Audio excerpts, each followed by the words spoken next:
we even start the meeting. So let me call this City Council meeting of March 24th to order, and I would like to just let you know that this is going to be, everybody's going to have an opportunity to call in, give us grace. This is going to be a difficult first time trying to do this. So call to order, please. Salute the flags after. Okay. Sorry.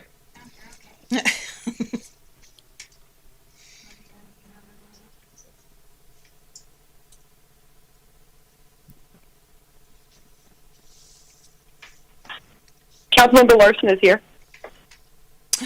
Good job. Thank you, Councilmember Larson. Councilmember Ariano? I'm here. Councilmember Nazrati? Here. Councilmember Esquer? Yes. Mayor Bublak? Here. If you'll join me in the salute to the flag, please. Ready, begin. I pledge allegiance to the flag of the United States of America. the republic for which it stands, one nation, under God, indivisible, with liberty and justice for all. Feedback. All right, since I messed that up already. No, not at all. That was, I'm giving you cues and I gave you the wrong one. So members of council and staff are participating in this via teleconference for this meeting. It's our first, and it will be streamed on the city's website, YouTube, and Channel 2 for Spectrum. Members of the public will be given the opportunity to address the council during public participation as well as during the presentation of discussion items. The city clerk will provide additional details and instructions once we near that public participation section of this meeting. So I'm sorry, that was called to order. It was me wrong. I was wrong. Declarations of conflicts of interest. I guess we'll roll call on that one, or? Thank you, Mayor. I have unmuted the lines for our council members. Mayor has asked if there are any declaration of conflict of interest. No. No. No. No. Okay, and none here. So no declaration of conflicts. Closed session will be at the end of this meeting on another line, so we'll work through that. Approval of agendas are posted or amended. The request of Councilmember Esquer and staff, agenda item 9B will be removed from the agenda and postponed to a date uncertain. And the public comment will still be open for this item should you call in for it. If there are any changes to be made to the agenda as amended by any of my colleagues? No. No. Okay. If No. not, Move to approve as amended. thank you, Councilmember Second. Esquer. And a second by Councilmember Ariano. Larson. I apologize. You went too quick. Okay. And Mr. Cook, you had something to say, sir. I did, but I wanted this, Jennifer. Thank you. So, many people are tuning in tonight. Sorry. I apologize. Many people are tuning in tonight to hear more about the city and the county's response to the COVID-19 pandemic. We will be getting a detailed oral update later in the evening from our interim fire chief, Gary Carlson, and he'll be doing that under the city manager reports. So stay tuned in, everybody. We'll go through the normal council business, and towards the end of the city manager's report, we'll have an oral update from the interim fire chief. Thank you. Thank you. I have a question regarding that. Would it make sense for us to move the update to the front end of the meeting? So, stay tuned in, everybody. We'll go council business, and towards the end of the city manager's report. It's because he Thank you. Whoever's speaking, I couldn't think of them. Chief Carlson do the update now, or would you like to wait until staff updates? If it's not too much trouble, we had just asked the fire chief to get over here. So actually, can we just go ahead and do this first and have him come in later? Is that all right with you guys? I'm talking. Yeah, well, I'm not whatever. Okay. Thank you. Sorry. That's fine with me. Yeah, it's a short meeting, so. Yeah, the meeting's not that long, and we made him run and go get his stuff. All right. Point of order? Yes, go ahead. Did you go to the agenda? I missed it. I missed that. Do we go with the agenda? Did we vote on the amended, the city agenda as amended? We're going to do that right now. Recall the roll. Okay. Thank you. Clerk call the roll. Councilmember Larson, Yes. Councilmember Ariano, Yes. Councilmember Nazrati, Yes. Councilmember Esquer, Yes. Mayor Bublak. Yes, passes 5-0. Thank you, guys. This is going to we'll get better at this. I promise, public. Proclamations. Unfortunately, we can't have our veterans come in here, so I'm going to read this proclamation. In honor of Vietnam Veterans Day, March 29th, 2020. Whereas on March 29th, 1973, the last American troops were withdrawn from South Vietnam, thus ending the longest war in our country's history. Whereas thousands of brave Americans served our country in this conflict with courage, honor, and valor. Whereas more than 58,000 individuals made the ultimate sacrifice in Vietnam, and more than 300,000 more were wounded in combat. And whereas due to the controversial nature of this long conflict, many of the returning veterans did not receive the respect and gratitude they deserve for serving their nation. Whereas we are forever thankful to our Vietnam veterans for their unwavering strength and courage while fighting in the Vietnam War, and we join together to express our gratitude, remember their service, and say welcome home. Now, therefore, I, Amy Bublak, by the virtue and the authority vested in me as mayor of the city of Turlock, and on behalf of the entire city council and all of our citizens, do hereby recognize March 29th, 2020 as Vietnam Veterans Day. And I just want to make sure that those watching know that normally we have a big day celebrated out there at the park, but in honoring the request to stay away from each other and not spread this virus, we'll just have to hand this to somebody at a later time. I'm handing it. Thank you all. Okay. Moving on. Madam Clerk. And Mayor, before I start to announce the instructions regarding public participation, would you mind muting your mic just so we can test if you...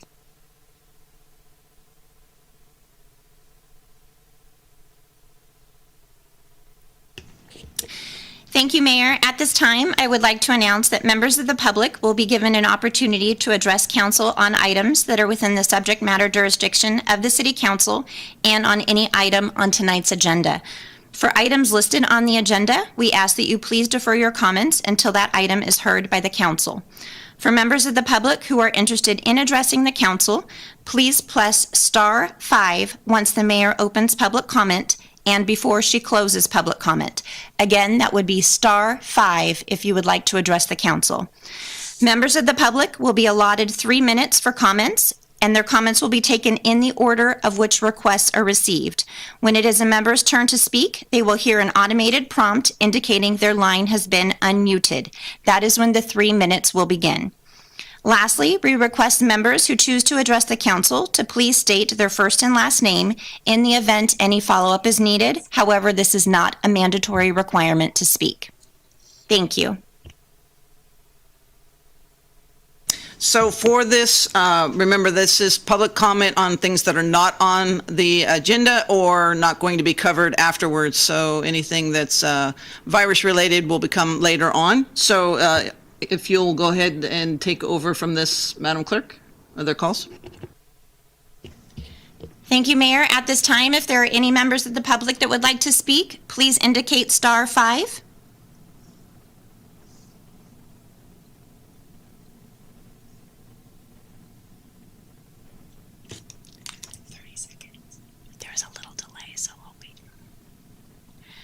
Once again, I would like to make an announcement. If there are any members of the public on the line that would like to speak, please press *5 now before the mayor closes public comment.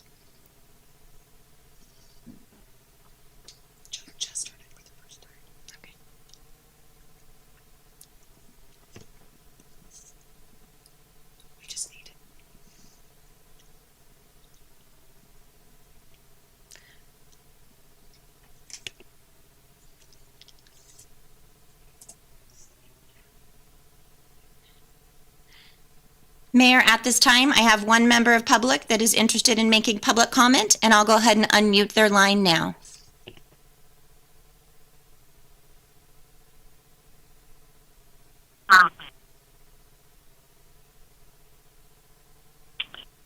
Hello, am I on? Good evening, Ms. Shaver. Yes, we can hear you just fine. Thank you. Okay, thank you. Yeah, this is kind of strange, but bear with me.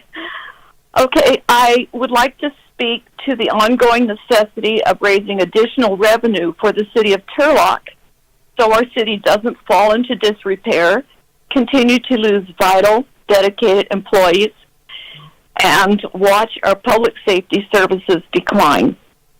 In 2005, a community advisory committee report was submitted to the city council by 10 community members. Many of the same issues were reported then as we observe now, 15 years later.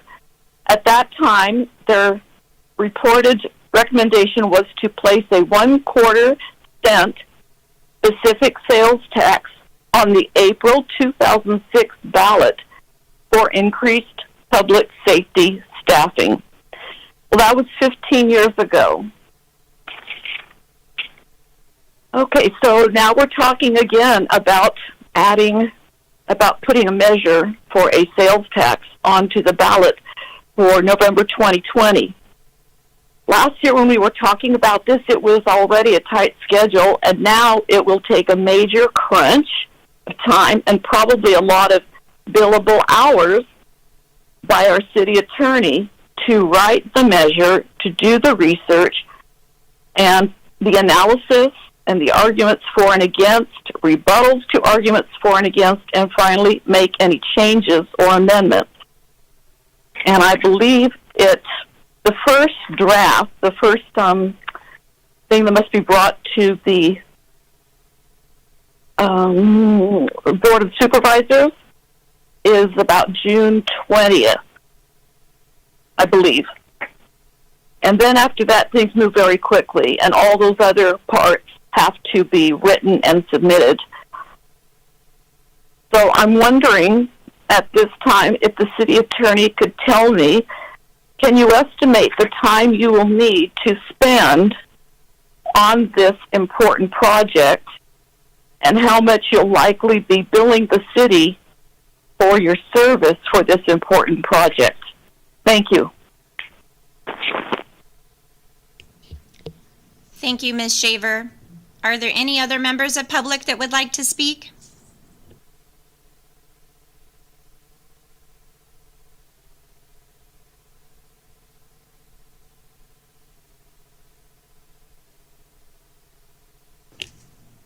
Thank you, Mayor. At this time, I don't have any other members of public that would like to speak. Would you like City Attorney Doug White to respond to any of the inquiries from our members of public? Please. Very good. Thank you. City Attorney Doug White, I'm going to unmute your line.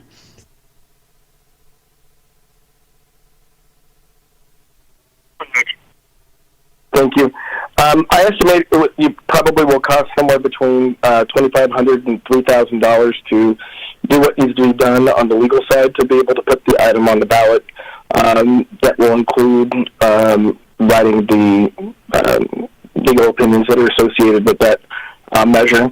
And we probably would need about, from the time we get going, probably about a week to 2 weeks to get everything completed.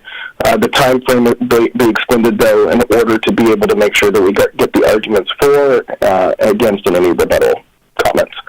So the time frame to get it completed will be a little bit longer, but the budget for it's probably in the $2,500 to $3,000 range for legal.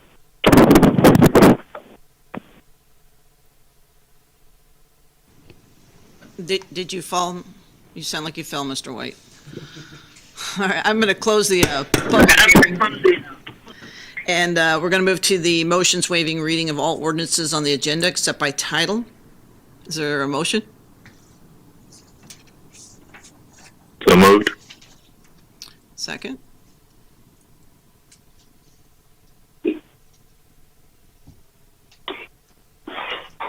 Second? Seconded. It's hard to hear you. You got to wait a second before you say it. Okay, so that I think we had Councilmember Ariano first and Councilmember Esquer as well. Go ahead and. No. Oh, that was Andrew. Our voices sound similar, but yeah. motion. We had the motion. It was the second that I was having trouble with. Okay, so we have that documented. We good? Thank you. To confirm, I have a motion by Councilmember Nazrati, and I have a second by Councilmember Arellano, waiving reading of all ordinances on the agenda except by title. Councilmember Larson? No, I didn't. Nope. So was it Councilmember Esquer? It was me. I think you seconded it. Councilmember Larson. We are going to have to take some time Identify. to learn people's voices when we don't see their face. I'm sorry about that. So Councilmember Nazrati for the motion and Councilmember Larson for the second. For calling roll, Councilmember Larson, Yes. Councilmember Arellano, Yes. Councilmember Nazrati, Yes. Councilmember Esquer, Yes. Mayor Bublak. Yes, passes. Okay. For the consent item, I want to make sure that we confirm that council has reviewed all the items on the consent. Mayor, Yes. I have a quick question, just to clarify before we get there. Okay. I just want to make, now, my understanding is that we do not, are we supposed to declare where we are or who's in the room? Oh, good point. Actually, for telecommunication, we typically do say the address that you're at for the sake of that, but I'm not sure. Mr. White, you want to answer up, sir? Please. Mayor and council, emergency and requirements of posting your address in order to keep social distancing are no longer required or encouraged. Okay, so thank you for that clarification, and otherwise you would have been correct on that, Councilmember Esquer. So I need a roll call for council having reviewed the items on the consent, please. Well, do you want to do that? Okay. Okay. How about a motion by council for the entire consent item, or unless somebody has something to pull off?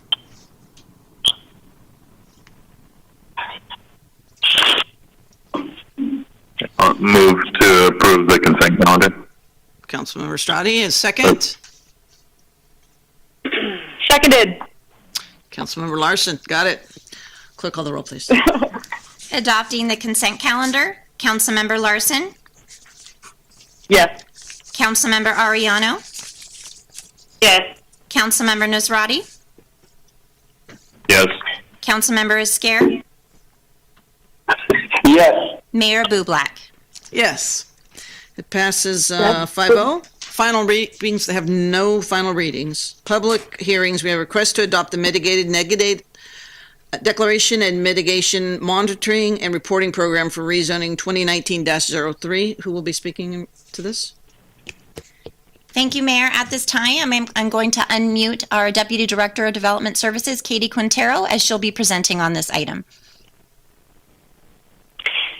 Good evening, Mayor and Council. Tonight before you is a request to rezone the parcel located at 1347 North Palm Street from medium density residential to plan development 278 to allow for deviations from the medium density residential development standards for the construction of a 13-lot single-family attached subdivision on an approximately 0.92 acre lot. The lots will range in size from 2,168 to 3,000 square feet in size. The planned development allows for deviations to the minimum lot size, lot dimension, setback, and street width standards required typically in the RM zoning district. A homeowners association will be required for the joint maintenance of the private roadway and the other common areas throughout the development. At their February 6th Planning Commission meeting, the Planning Commission unanimously recommended the City Council adopt the proposed mitigated negative declaration of environmental effect and recommended the City Council approve the project. I'm happy to answer any questions that you may have. Any questions for Ms. Quintero from council?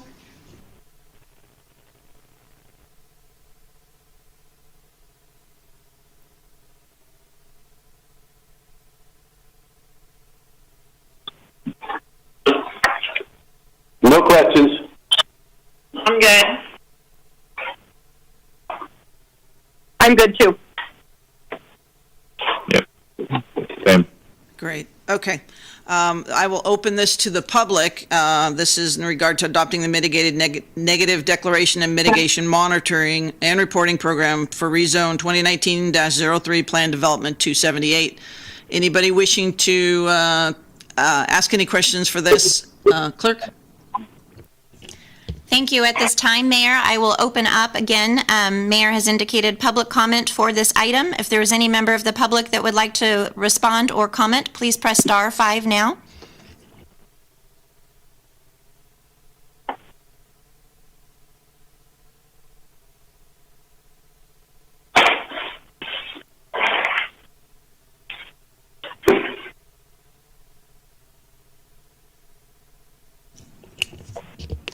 Thank you, Mayor. There are members of the public that would like to speak. I am going to unmute them in the order that their request was received.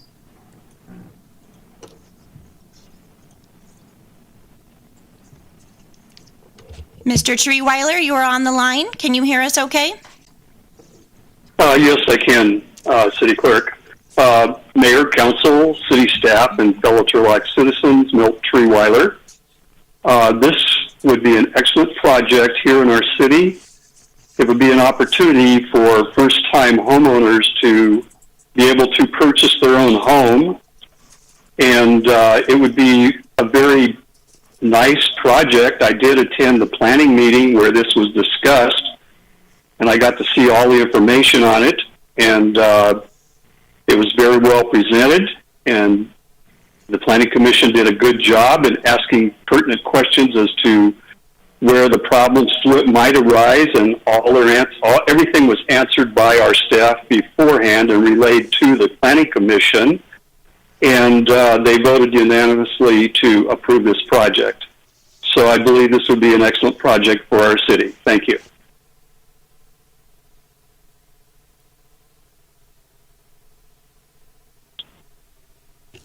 Thank you, Mr. Treeweiler. I'll be moving to the next member of public that has expressed interest in speaking.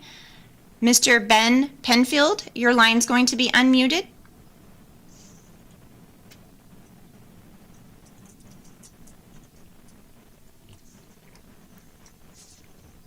Good evening.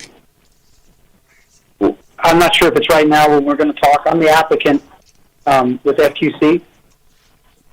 So I just wanted to thank you guys for looking at our project and hopefully approving our project. If there's any questions I could ask, I'm not sure when in this process we usually come to the meetings. So this is a little different for us. Thank you very much for making yourself available for any questions or comments. We will let you know should there be any by council. Thank you very much. Thank you.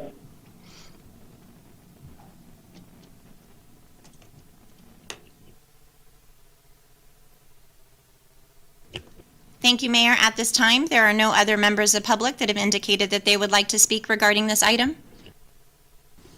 Thank you. So as far as questions for the applicant, do any of my colleagues have questions for him?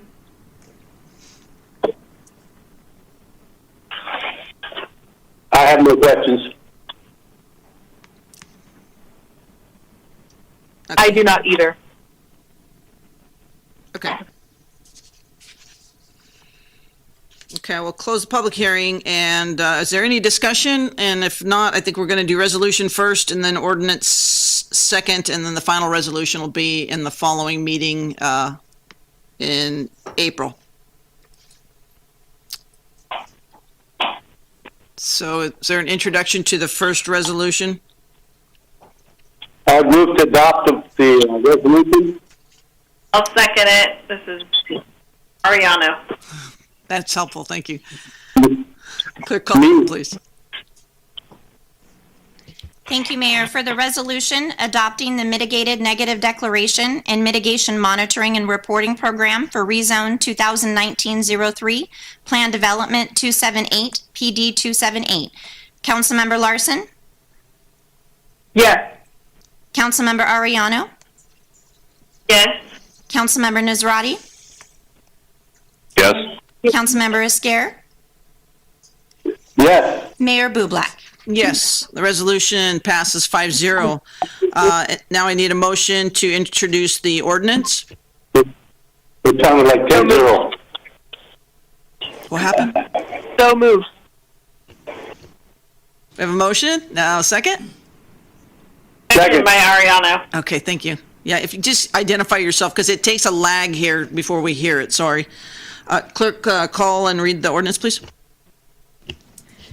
Introducing an ordinance amending the zoning map of the City of Turlock attached to Title IX of the Turlock Municipal Code, Rezone 2019-03, FQC Inc., and setting the final reading date for April 14th, 2020. Councilmember Larson? Yes. Councilmember Ariano? Yes. Councilmember Nazrati? Yes. Councilmember Esquer? Yes. Mayor Bublak? Yes, it passes 5-0. And again, the second resolution will be introduced at the meeting of April 14th. Moving on to 9A.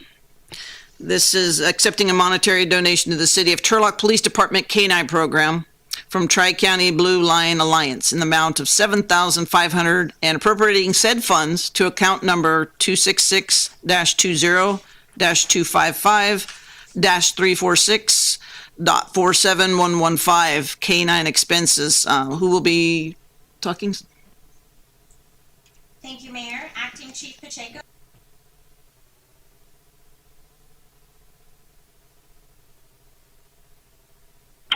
Hello, good evening, Council and Mayor. Thanks for letting us speak to this opportunity. I think it's fair to say we can all use some good news, and I think this item will definitely serve as that. As the Mayor mentioned, the item before you is the request to accept a monetary donation from the nonprofit group Tri-County Blue Alliance in the amount of $7,500 and appropriating those funds to our K-9 expense in Fund 266. As I'm sure many of you are aware, we had the opportunity to reestablish our K-9 program about 4 years ago. We were able to get 2 service dogs into service with all the requisite training and equipment that was needed. Unfortunately, one of our beloved K-9s passed away due to a medical complication, and that was a loss, to say the least, for the department and the community. But with our partners at Tri-County Blue Line Alliance, we now have the opportunity to reestablish that working unit. With this donation and some funds that we've set aside operationally within the police department budget, we can not only get the dog, but all the equipment and schooling that is needed to make this pairing actually happen. So it's absolutely a win for the community and the department, and if there are any questions, I'd be happy to answer them. Do any of my colleagues have any questions for Captain Pacheco?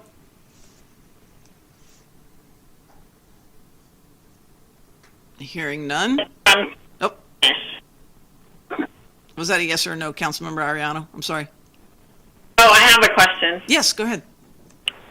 How long does it take from start to finish to get a K-9 in operation?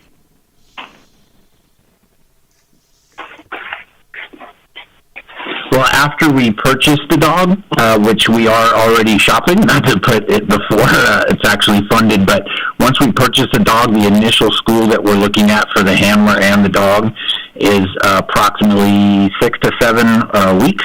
So that's the basic school, and then there's a break-in period after that of a couple weeks. So we're looking at about 2 months of training before the dog is serviceable. Obviously, we have to acquire the funds, acquire the dog, so it'll be a little bit more than that. In our current situation, depending on when the school is, that might be pushed out because a lot of the schools have been canceled, but we're hopeful in May that we can make that happen towards the end of May. But clearly in our situation now, we don't know if that's going to happen. That's really good. Thank you. That's good there.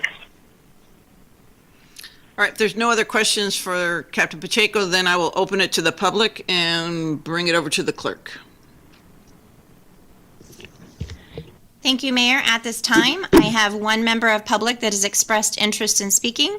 If any other member of public is interested, please press star 5 now. And at this time, I will be unmuting the line for the member of the public with a name listed of California Air.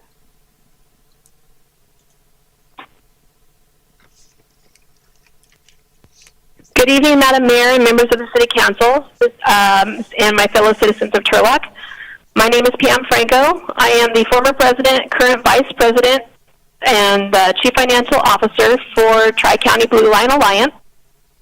We are a 501c3 organization, and our motto is serving those who serve. We were deeply saddened to hear of K-9 Officer Varick's cancer in passing. So on January 23rd, 2020, during my tenure as president, our board voted unanimously to assist the City of Turlock Police Department in the purchase of a K-9 officer to take the place of K-9 Officer Varick. We, the board, care deeply for the citizens of Turlock and for our community and for our first responders. And while we know that there is no way that we can ever replace K-9 Officer Varick, it's our desire to bring another K-9 officer in to fill the void that was left by his passing. It's our honor to assist the City of Turlock Police Department in this endeavor. And I thank you for your time, and I'll remain available for questions if you should have any. Thank you very much. Thank you. Any others? Thank you, Mayor. There are no other members of public that have expressed an interest to address the council. If there are any questions for Ms. Franco from my colleagues, now's the time.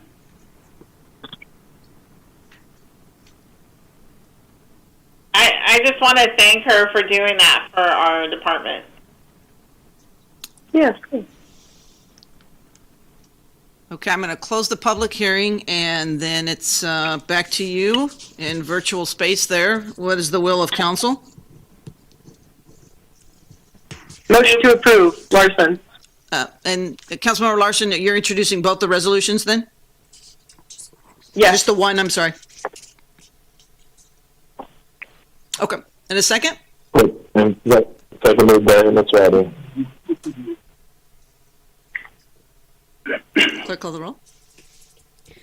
Accepting a monetary donation to the City of Turlock Police Department K-9 program from Tri-County Blue Line Alliance in the amount of $7,500 and appropriating said funds to account number 266-20255-346-47115 K-9 expenses and Fund 266 Police Service Grants in support of the purchase of a police service dog, equipment, and necessary training. Councilmember Larson? Yes. Councilmember Ariano? Yes. Councilmember Nazrati? Yes. Councilmember Esquer? Yes. Mayor Bublak? Yes. Passes 5-0. Thank you so much, all that participated with the Tri-County Blue Line Alliance. Moving on to item B. It is going to be removed, but we will still open it to the public. I will open it to the public. This is a request to accept the appraisal report for property located at 1040 Flower Street and direct staff to proceed with the letter of interest to evaluate potential development opportunities for the property located there. I will hand it over to the clerk to just open public. Thank you, Mayor. I have one member of the public that has expressed interest in speaking on this item. At this time, if there are any other members, please press star 5 now. At this time, I will be opening up the call to Mr. Treeweiler.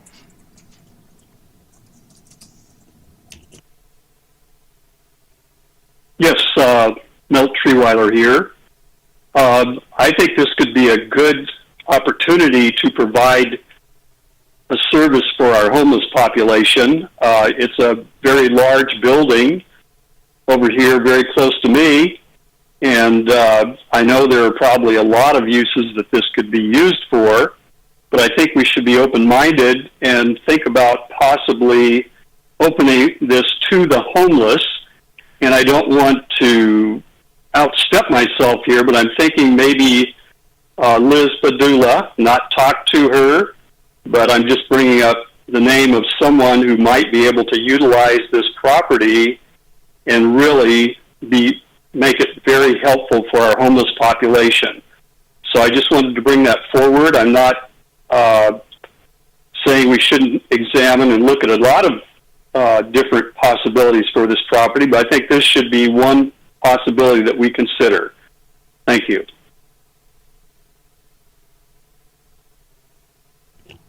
Thank you, Mayor. At this time, there are no other member of public that would like to speak. Then I will close that public hearing. And again, no action will be taken this evening. It'll be on another date, I believe the 14th of April? No? Another time. Thank you, Mayor. At this time, it is set to a meeting date uncertain. Thank you. Sorry. Okay, item C. Request to ratify the Director of Emergency Services, which is none other than interim city manager, who will proclaim an existence of a local emergency. Mr. Cook? Good evening, Mayor Bublak, members of the City Council. On January 31st, 2020, United States Health and Human Services Secretary Alex Azar declared a state of emergency for COVID-19. On March 14th, the governor of the state of California, Governor Newsom, did the same thing, declaring a state of emergency in the state of California due to the number of confirmed cases of COVID-19. And on March 13th, the President of the United States declared a national emergency in response to the rapid spread of COVID-19 across the country. As you know, we are gripped in a global pandemic that is nothing like we've seen in the last 100 years, and it's affecting how we provide services and the services we do provide. So on March 17th, I, as the Director of Emergency Services, proclaimed the existence of a local emergency in response to COVID-19, pursuant to the Turlock Municipal Code, which empowers the Director to proclaim the existence of the emergency if the Council is not in session, which you were not. However, within 7 days, the Council does have to ratify the declaration by the Emergency Services Manager, Director of Emergency Services. So here we are 7 days later with the Council asked to ratify that emergency that I declared. The proclaiming a local emergency is a prerequisite for requesting and receiving any available federal or state funding. By declaring a local emergency, the city can obtain additional resources, establish an immediate plan, respond quickly to urgent situations. By declaring emergency, we were able to minimize disruptions to our normal city businesses and focus on focus our efforts on responding to COVID-19 as well as our day-to-day business. And the declaration of a local emergency gives us some flexibility in that area. On March 19th, the city activated its Emergency Operations Center. You'll hear maybe that a few times tonight. So Emergency Operations Center is known as an EOC, which was basically putting our staff together in a format where we could dovetail in with the county's response to provide services to the city of Turlock. And I do want to thank the director in that area, which is our interim chief, Gary Carlson. You'll hear from him later, and all the staff who've worked very hard over the last 2 weeks to respond to this unprecedented emergency in your community. My thanks to them, and I won't name them by name because I'll forget somebody, and then I'll hurt their feelings. But it's been a real team effort, and I'm very proud of their efforts, and so should this community be. So to get us going, we've asked the council to appropriate $200,000 from your unallocated general fund reserves. The city will come into additional expenses that we hadn't anticipated in our budget as part of our response to COVID-19. So as you know, we've had a very tight budget. It's balanced right now. But quite frankly, we have a lot of people putting a lot of additional hours in responding to the crisis in coordination with Stanislaus County. Those things cost money. Additional supplies will be needed. Additional part-time staff may be needed. And so we're asking the council to allocate some money from our reserves, which, as you know, were a little bit better than we hoped when we imagined they would be this time for this time this year. So that's kind of on the good news. We have our reserves a little bit more than we thought, although not great. But it gives us a little bit of room to appropriate those monies from reserves into our operating accounts, which is what reserves are for. And again, we are all keeping track of our time, consistent with the incident command system, so we will be in line to get reimbursed from the state and federal government. And we have one of our first actions was to create our finance group headed by Nadine Silva and Danette Peterson, so we can track our time, resources, and materials to make sure everything's documented so we can submit for reimbursement. So although you're allocating money right now, hopefully most, if not all of that, will be reimbursed by the state or federal government over time. Just one other thing to mention, so I've asked you to allocate $200,000. That was based on my conversations with the interim fire chief, based on what we thought our response would be over about a 3 to 4 week period. Since we wrote that staff report, I am concerned that this emergency will go on longer than that. So 200,000 may not be enough, or will be enough in the short term, but may not be enough in the long term. And secondly, you're appropriating $200,000. We gave 3 basic line items. We thought they would get expensed under that $200,000. So overtime, part-time help, and supplies. We do have authority under our budgeting system to move money between those accounts. So if we need a little bit more in supplies, we can move it from part-time to do that. So we won't come back to the council to move money between those 3 lines, but we would have to come back to the council in the future if we need more than $200,000 to respond appropriately to this emergency. So with that, I'd be happy to answer any questions for the council. Mayor, can I have one thing too, please? Oh, sorry. Thank you, City Manager. I was also reminded by City Attorney White that the declaration is also required to allow local small businesses to apply for grants and loans from the federal and state government. So I would like to add that information as well. Trial and error. Thank you, and that's helpful. So I will ask if there's any questions of my colleagues for Mr. Cook. Yes, well, I have a question. Okay. Gil. Okay, yeah, I just want to clarify this. How much of this money is reimbursable? The question is, we hope all of it, but we don't know for sure. So again, we're tracking all our time, all our expenses. We will ask for reimbursement and additional time that we spend. But again, once FEMA's done, the state of California's done, we don't know exactly how much money will come back. But we're doing everything we can to track every single expense to put us in a position to make a strong request to the state and federal government. So there are no guarantees, but we're doing all we can in this state of emergency to make sure we're in a good position to claim reimbursements if they are available. Any other questions for Mr. Cook? So this is Councilmember Ariano. How did we arrive at the 100,000 since it's already been going on, 8? So to answer the question, Councilmember Ariano, when we worked on this about 2 weeks ago, we looked at the amount of time in overtime we were spending and it projected to expend over a 3 to 4 week period. And so based on that, we came up with that $150,000 number. Again, it was an estimate based on what we knew at the time and the amount of time we were spending and projected to spend. That was before EOC was enacted and we went into a stay-at-home order, right? It was about the time we enacted the EOC, but way before the governor's declaration to stay at home. So yeah, way before things ramped up like they have right now. That's correct. So who is in the EOC and how many hours are they spending down there that's billable to COVID? So, Councilman Ariana, if you're okay, I'd like to hand over to the interim fire chief. He's the director of the EOC, and I think it would be good for him to jump in at this point, if that's okay with you. Mayor, is that okay? Okay. Don't be offended. We're not getting rid of you, Councilmember Larson. He's just going to squeeze into your chair real quick.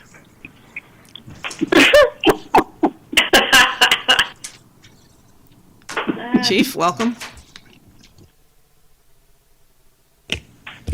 Thank you. Good? Okay. So to clarify your question, Councilmember Ariano, the numbers we came up with were preliminary and based on kind of some knowledge we had early on. However, I think it's important to remember that the important thing right now is to establish these lines and keep them separate for tracking purposes. They can be added to, much like we use for the FEMA OES reimbursement line. It's a number, and it's to keep separate tracking so that we can recoup everything that we have, so we don't commingle the money. So it could go over, it can go under. I'm sure it will go over, but that money should come back 100% or close to that. We're very good at tracking, and I'll go over that a little bit later in my report. As far as you're asking who is manning the EOC, we use the EOC for command and general staff meetings and updates to develop the incident action plan. For the fire side of it so far, we've in the last 7 days, we've dedicated about 80 hours to the EOC work and to develop these plans. I can't speak directly to the other members of the team how much time they've put in, but I know it's extensive. Okay, well, I'll just wait for your report, and then we'll just keep going. Any other council member have a question for Mr. Cook in regard to this, these resolutions? Yes, ma'am, I do. Oh. You go, Gil. Oh, go after you. Who's in charge over there? Not sure. Okay, yeah, I just had a question. First of all, Chief, you look pretty good sitting in that chair. My question is, if you're both pretty confident that this is going to go over the 200,000, would it be a good idea just to increase it now instead of having to come back in 2 weeks or later? So, yeah, council member, I think that would be prudent. Whatever is not spent, obviously, is not spent, but it would save us to having to come back. However, I'm sure you're going to want reportable action of how much we have spent thus far. So I wouldn't appropriate, an unlimited amount. We want to have those checks and balances in place.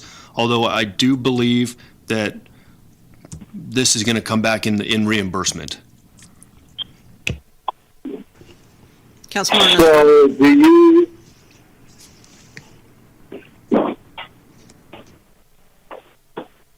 Gil, do you have a follow-up to that? Yeah, I was just going to say, do you expect that it would be more than 250? So I'm looking at probably $500,000. I think that we don't have to have this this attempt at our meetings, and we can get working on it. Again, none of it would come back, but I think that we've already seen that this is going to be a long-term issue. I don't want to do too much, but I don't want to do so little that we're constantly having to convene meetings to do this. And obviously, the way the reporting is, we'll be able to, he'll know exactly how many hours and what we're sending in for reimbursement right away. Just to add to that, this is Councilman Ariano. When we did it for H1N1, in the county, we were spending about $1.2 million a week. And I know we're not the county, but this is nowhere near what is needed if we do go into some sort of lockdown situation, which nobody knows right now. So there has to be some caveats in there as reporting mechanisms so that we know what's going on as a council, because ultimately we are responsible. But we've probably already spent $150,000 is my guess. My comment on it, I guess it's a question maybe for Michael here. Is the money that's going to be reimbursed to us only specific to changes made to the Emergency Operations Center, or are other areas where we've been impacted also going to be reimbursed? So, for example, if we're having to incur additional overtime costs because of stay-at-home orders and having to shift staff around in that way. So, Councilmember Nazrati, any city efforts to respond to the COVID-19 crisis would be documented and reimbursable. So it's not just the activities in the Emergency Operations Center. So if it's blocking off streets by our streets department to a close down order. If there's something we have to change at our well sites, for instance, it's work by our police department. All those things, if we document them, will be reimbursable. This appropriation tonight is really for those general fund areas, particularly police and fire, that are very low on their operations and overtime budgets, for the additional work they have to do to make sure that is fully funded. But this would be citywide. Anything we have to do related to COVID-19, even I'm looking at Sarah Eddy across the room from me in the HR area. We've had to change some of our work policies and practices to address COVID-19. So again, all that time would be reimbursable. So it's not just this amount tonight. Got it. Thank you. Any other questions for? I have a question. Yes. This is Councilman Larson. To our fire chief and to our interim city manager. So the number is lower than I guess we're expecting, just because the timing in which this agenda item was prepared. So based on that, I'm also open to a discussion of increasing it, but being aware that I'm not sure, other than pushing us back in terms of our response, I am not against having a kind of an extra layer of checks and balances to be coming back to us for more allocation, but only if that doesn't stop us to put roadblocks, bureaucratic roadblocks in front of us as we are trying to assess the problem. Because we, like we all acknowledge, we really have not really an idea of where this is going to go in terms of increasing. But right now, this number, it seems that it's fairly low in terms of our response even today. Okay, I'm going to go ahead and open to the public now because we're getting into comments, which is almost impossible not to. So, Clerk, if there's anybody that wishes to speak regarding this, Clerk will handle this call. Thank you, Mayor. At this time, I have one member of public who's expressed interest in speaking. If there is any other member of public, please press *5 now. And at this time, I will be opening up the line to Mr. Treeweiler.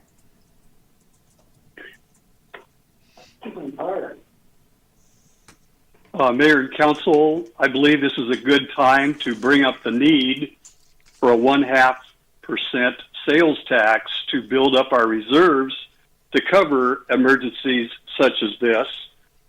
That is the whole purpose of having reserves.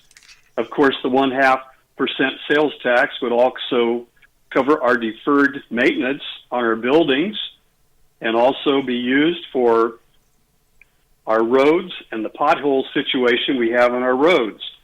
And even the building that we talked about in item 9B, which you can't just make that building appear and make it become something without money. It would be a great place to put some of the 0.5% sales tax money toward that building for possibly a shelter for the homeless.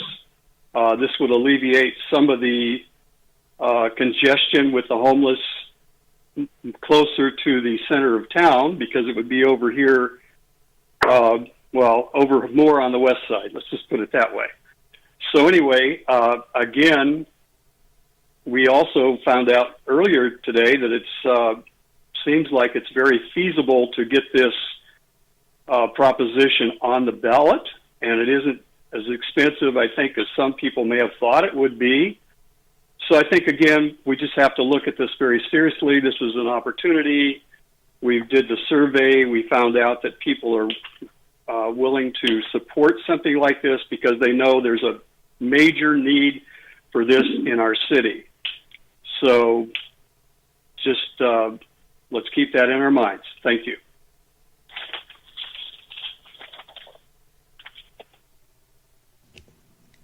Thank you, Mayor. There are two other people on the line wishing to speak.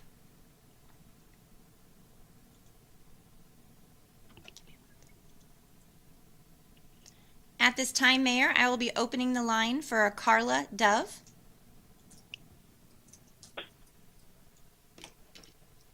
Hi, actually this is Molly Amont. That would just be my caller ID name, sorry.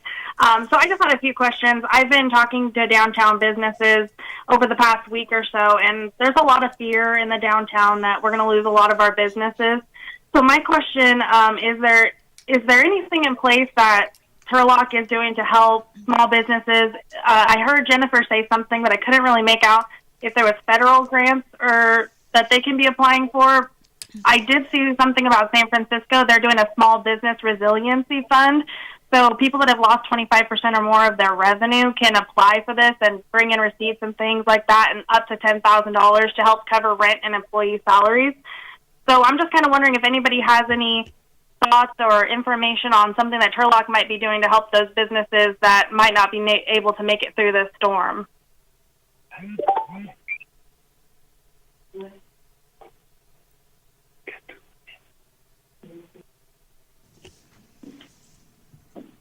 Thank you, Mayor. There is one other person on the line.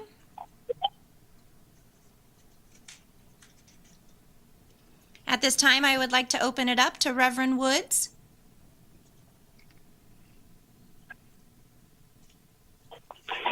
Good evening. I just wanted to speak in favor of this. Over the past couple weeks, I've been privileged to be a part of a nonprofit, both faith-based and other groups, as well as philanthropic groups who have been working together with the EOC, and I've been very appreciative of what I've seen, even from some of the inner workings of the county and our city's inner working with that Chief Carlson and Captain Packwood as well. So I just want to commend those people from our city who've been involved in the county emergency operations center. Seeing it from another perspective just deepens my appreciation and respect for the quality of professionalism and solid work that's being done, coordinating not only the public sector or the governmental sector, but public volunteers, nonprofits, philanthropic churches, and houses of worship. I mean, I just wanted to say I encourage anything we can do from our part to be part of that, and supporting that would be a wonderful thing. Thank you.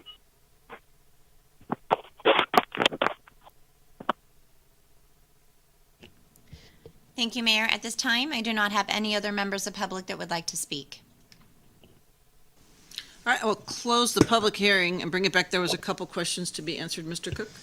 Yeah, Ms. Amont from the Downtown Association had a good question. Was there any cash assistance or programs the city had put together to help small businesses? The answer is not at this time.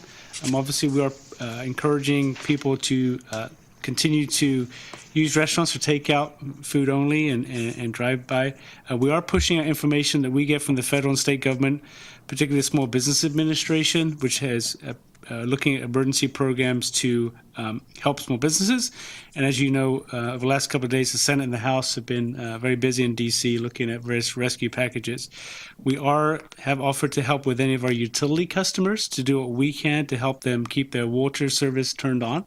So we know this is a difficult time with cash flow. So if you have a concern about your utility bill and your utility service, please contact our office and we'll help you with that. And we've also been working with a couple of our hotels regarding their transient occupancy tax payments, and we're helping them work through that, accepting partial payments and things like that. So we have done some small efforts, but nothing that we have the cash available to provide cash funding to small businesses at this time. But again, we hope the federal and state government will do that. And the president has allocated $1.1 billion to the state of California through FEMA for the kind of work that Chief Carlson's working on. Hopefully some of that will include small business assistance too. Okay. So can I just add to that real quick? This is Doug. That we anticipate being able to do a workshop very soon in the future over Zoom that folks could attend and find out different programs are available. Different programs are becoming available every day, so it's going to be a constantly evolving things. And so we hope to have an announcement very soon as to programs that will be available and when a workshop will be. Thank you, Mr. White. I know that Senator Borges has some communications out in regard to small businesses and just trying to finalize some things. I'll keep you all up to date on that. As we know, 80% of our our small businesses are providing our full revenue for us to put the city on. So we do understand that that's a serious issue. Bringing it back to the two items to discuss and vote on, some communications about this. Yes. Can I make a comment? Sure. Okay, so I have a couple things I'd like to direct Michael to do. We need a list of restaurants that are open for takeout. If we could put that on our city website. Okay, just and then also list businesses that are still open. If we could put that on our website as well. And then I did go through the SBA applications on 3 of our businesses, and it's very tedious, but I think it'll be worth it. So if anybody has any questions, I will work with Doug, and I'll be on the line with him when we do the workshop, so I can kind of walk you through it. It's not easy, but I think it's going to be worth it. So I'll offer this service for our businesses. Great. And then I've been asking anybody who's staying open and what their hours are and delivery, I'll post it as well. So if we can just keep that going through, that'll be helpful. In reference to the... Mayor? Yes. If I may, I also reached out to the Chamber and the Turlock Journal and asked them to see if they can compile a list of local restaurants that are staying open and available with curbside or takeout orders. Aside from that, I listed 20 businesses on my Facebook page that shows 20 different restaurants that are staying open, and I'm trying to make that list grow. So we can each put out the word on our social media as well. I think every little bit we do will help. Mm-hmm. So in getting back to the amount, I'm kind of suggesting you guys look at it like $500,000 to get us started and not too far out there where we can at least see what's going on, get us moving forward with these line items. And again, this is what our reserve is for. This is when the times are bad, we've got to put things together to prepare for our city to be taken care of. When you look at the EOC that we have, we also work in conjunction with the county, the state, and the feds, but this is kind of imperative that we made a commitment to be here for our community, so we need to do what we need to do to be prepared. What kind of caveats are we going to put in place so that we can, are it like every Friday reporting? What do you think, Mayor? I would think that probably every 2 weeks, because that's a lot of paperwork. The paperwork they're doing for reimbursements is every second. You walk into that building, or every department tasked, they have to fill out something about how long they're spending with it so that we get the reimbursement for this. So it's going to fall on one person probably solely as far as our finance. So every 2 weeks, if we could just get an update what it looks like, so then we'll be able to project out whether or not we are going to have to put more towards it. The reimbursement's not going to come back instantly. It'll probably come back after we all are healthy and on our way out shopping. Yes. I make an announcement. So Allison Van Gilder just texted me. There's a Facebook page or group called Turlock to Go, where the restaurants are working together to show which ones are open. So again, if all the council members in the city could link to Turlock, was that like or link? I don't know what it is. I'm not good at that stuff. I'll ask my kids. And we look at that page, link to it, like it, and get the word out. So obviously that's gaining momentum. So thank you very much for bringing that to my attention, everyone. Right. Look at that virtual assistance. Thank you.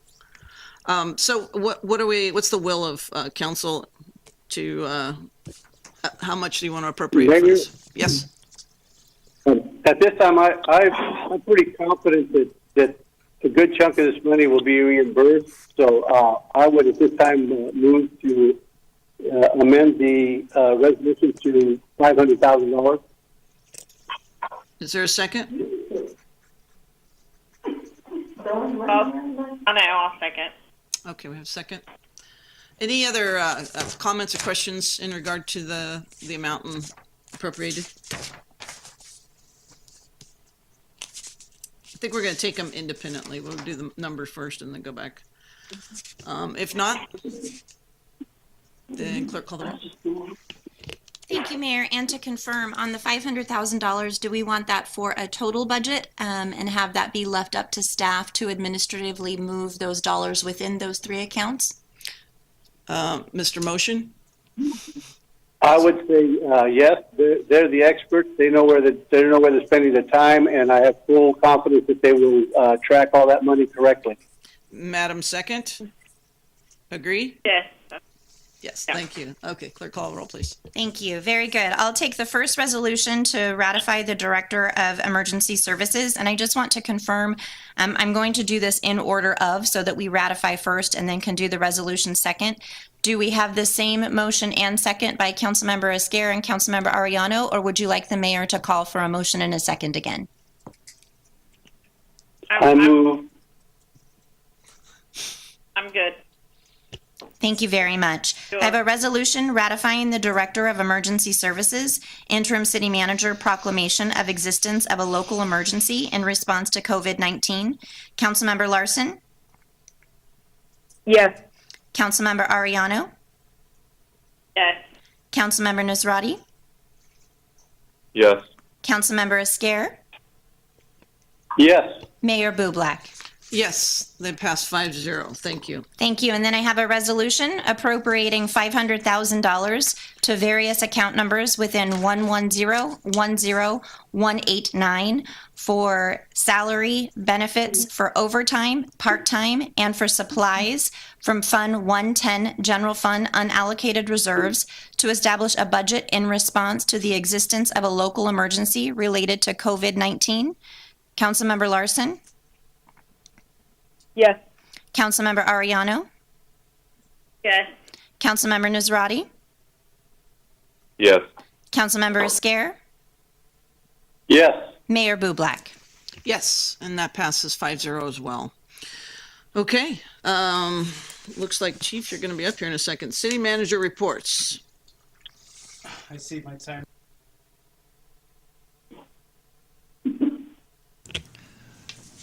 Thank you, Mr. Manager.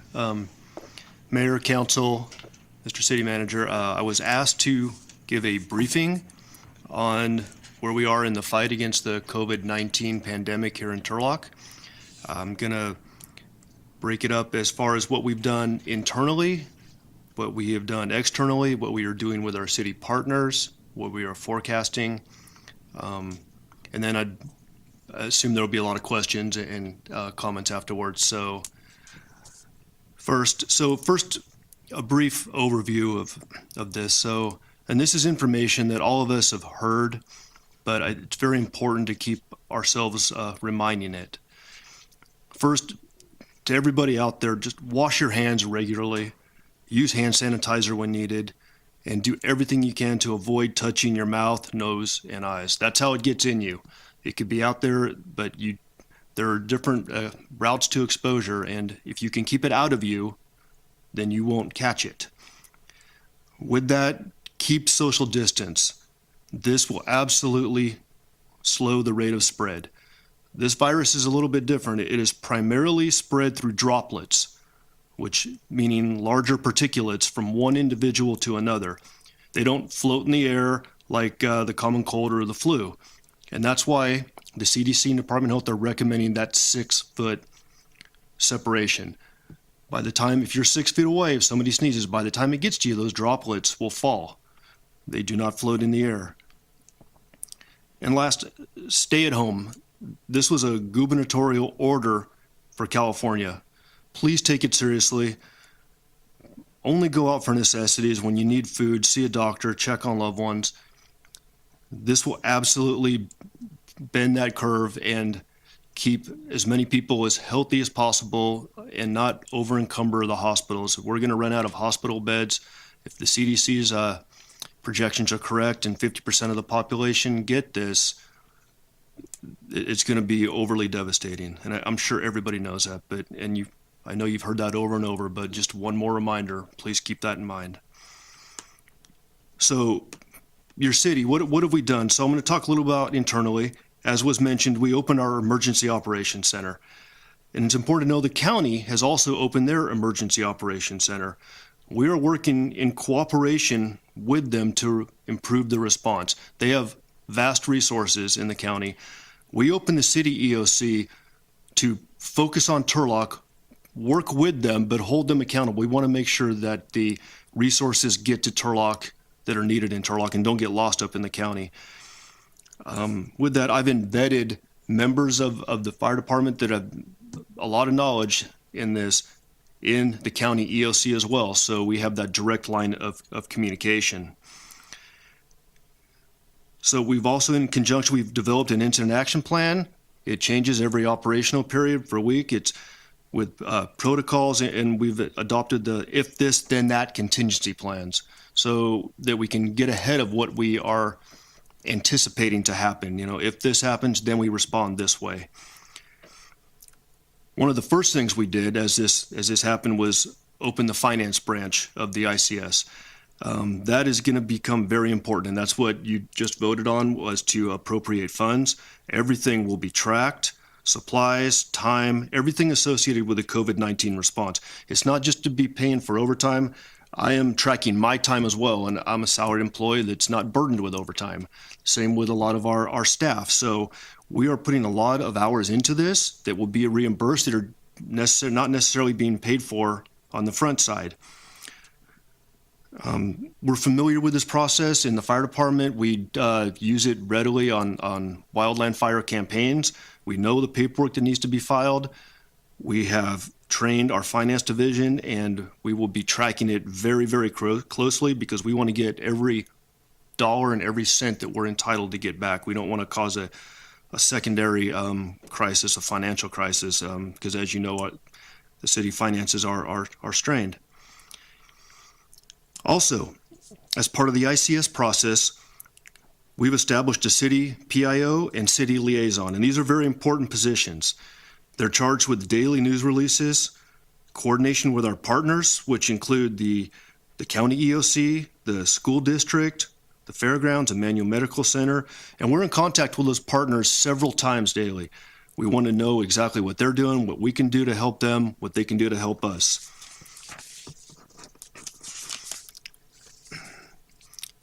So measures internally we've taken for social distancing.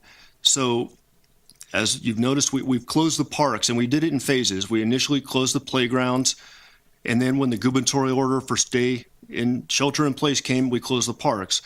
The city's going to take the lead in social distancing and demonstrating what it needs to be. It also, by doing that, saves valuable supplies. The whole country is running short on sanitizer, disinfectant wipes, bleach, all these things that we need to continuously sanitize everything. So we're focusing on core services right now. We've also closed city offices, including the public safety counters, to limit exposure. People are still working in those offices. We will help you, but their outside contact has been limited. This also applies to the fire stations. We have closed them to the public with the exception of emergencies. If you have an emergency and you walk up to a fire station, of course we will help you. But we've suspended all the non-critical outreach programs, and I'll get into the reasons why here in a little bit. And we've also altered the transit routes and hours that our buses do, again, to maximize social distancing, encourage people to only go out for those necessary and important items. As the order to shelter in place was given, the city has also altered its work schedules for some employees, again, to focus on the core services and public safety. I anticipate this is to shrink even more. I feel, everybody's seen the guidelines, this is going to ramp up. This is in line with our social distancing guidelines. And with that, your public safety departments have put operational orders in place to prepare for what may come. So I won't speak to the plans PD has in place going forward, but although I can assure you they do have contingency plans based on that if this, then that, but for the safety of the police and the public, that those aren't public. However, I will speak a little bit to fire to let you know what we've done. We've implemented an extensive exposure protocol for city workers utilizing the Rube Bosch Center as our base of operations. So if an on-duty exposure does occur to fire, police, or city workers, we will walk them through the process and give them the best information available. Also, we've just implemented a new decontamination protocol because it would be devastating right now for the public safety departments if this virus affects us and runs through our department and causing many members to be quarantined. We're already minimally staffed with police and fire, so I've asked our city hazmat team to put together this extensive protocol to minimize the risk. So why is this important? In the last 7 days, your fire department has responded to 35 calls related to COVID-19 symptoms. Now, that does not mean we went on 35 people that are confirmed to have COVID-19, but we've gone on 35 calls of people with these symptoms, exhibiting the fevers, the shortness of breath. So they could not transport themselves to the emergency room. We helped to transport them with AMR, and this number will rise. Also, the fire department, with the guidance of Mountain Valley EMS and the Department of Health, we've implemented a screening process for all our fire crews coming to and leaving for work. And this includes temperature checks as well as a wellness survey to indicate that an employee is ready and fit for duty. We can't have firefighters with this spreading this to the public because we're the first line that you're going to call. People that call us have our autoimmune issues. We cannot spread this to you, so we must make sure that we don't have it so we don't give it to you. We're also working on a similar protocol to cover the entire city workforce, so police, other city workers will be checked to make sure that they're fit for duty as well so that we don't contribute to the spread of this virus. However, it could get worse. We could have a run through our public safety department, so I've pre-planned a response pattern in the event that our staffing levels in the fire department are compromised due to COVID quarantines. And this includes a more robust agreement with our surrounding departments, specifically our volunteer departments. Although we have mutual aid programs in place, they are actually right now seeing an upstaff of how many people they can send. And this is because with their private jobs being ordered to stay at home, they can staff the volunteer fire department. So if that becomes an issue, we can rely on them, and this is going to be reciprocal both ways. So that's internally things we've done. Open the EOC, established all these protocols, set up the finance division. What have we worked on externally so far? So the city has set up a COVID-19 section on the city website with updates, press releases, the latest CDC guidelines, and other links to help keep the public informed, and we update these regularly. We have been working together with the county EOC to ensure services are reaching Turlock. We have daily representation at the meetings. We are able to get some resupplies through them. Like I said, supplies are scarce. They have different avenues to get them. We are also have been fortunate to have the mayor and citizens bring supplies for us. We don't turn anything down right now. Excuse me.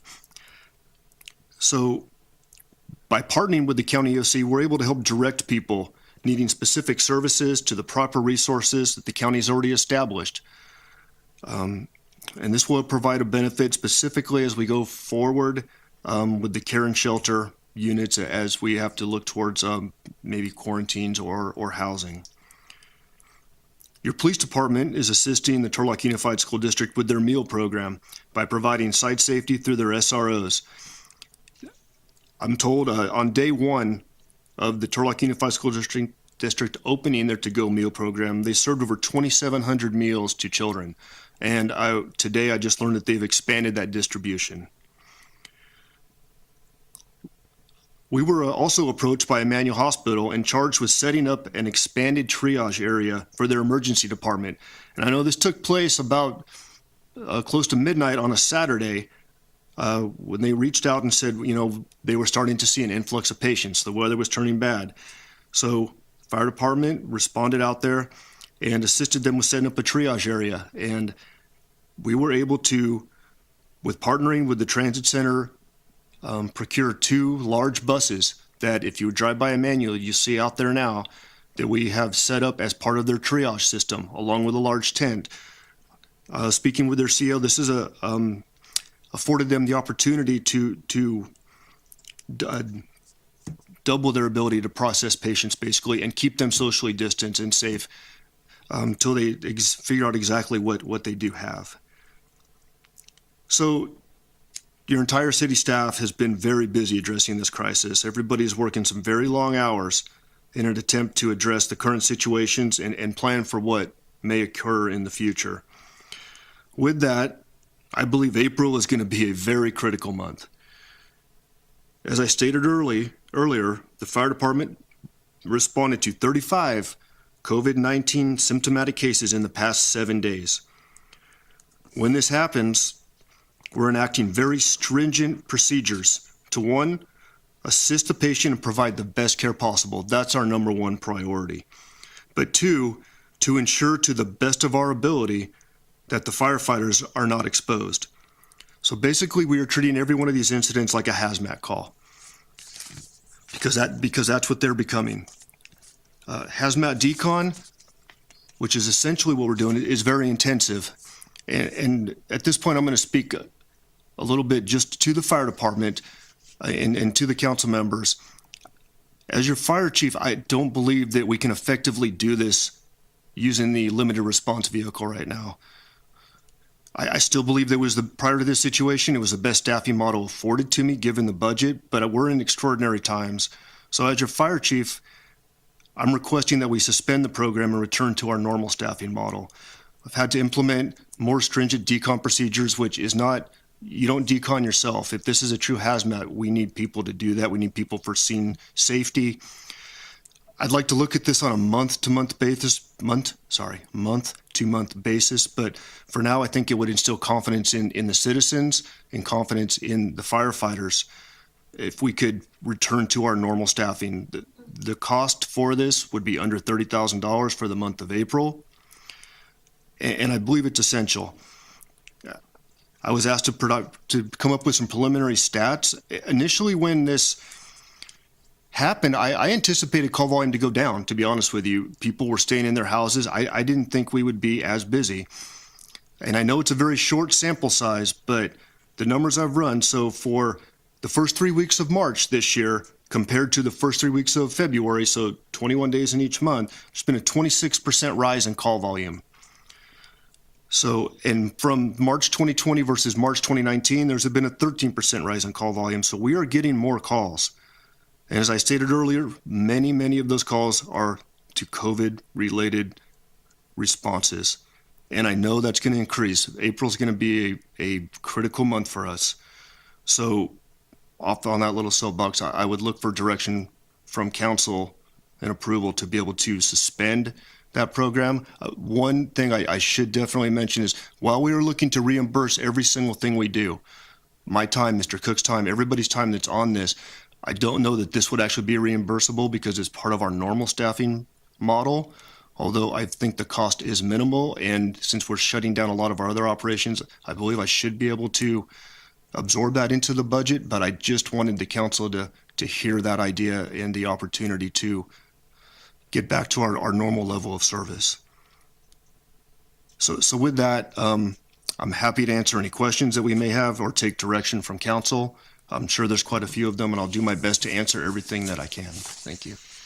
Thank you. To my colleagues, questions for the fire chief? I have a question. Yes. This is Councilman Ariano. I have a couple. So, what was the call volume on the COVID response versus like non-COVID, you know?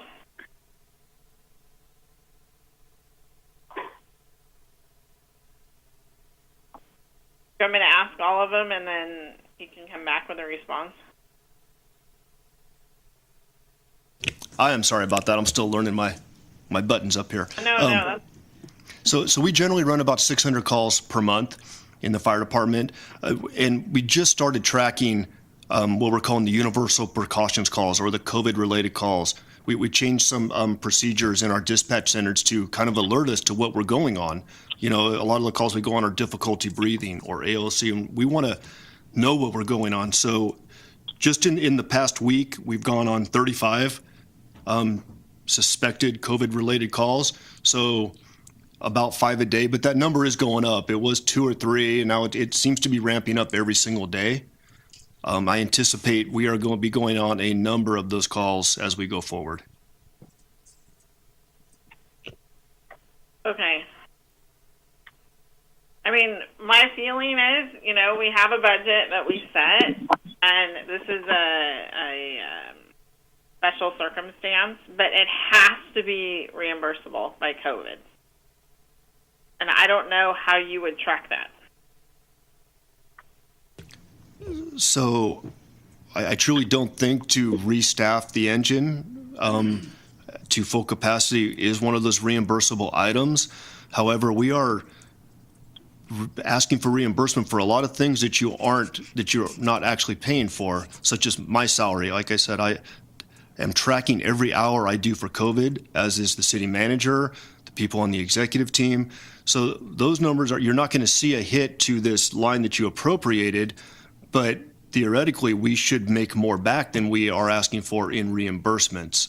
But I can't candidly say by adding our staffing back to the engine would be reimbursable.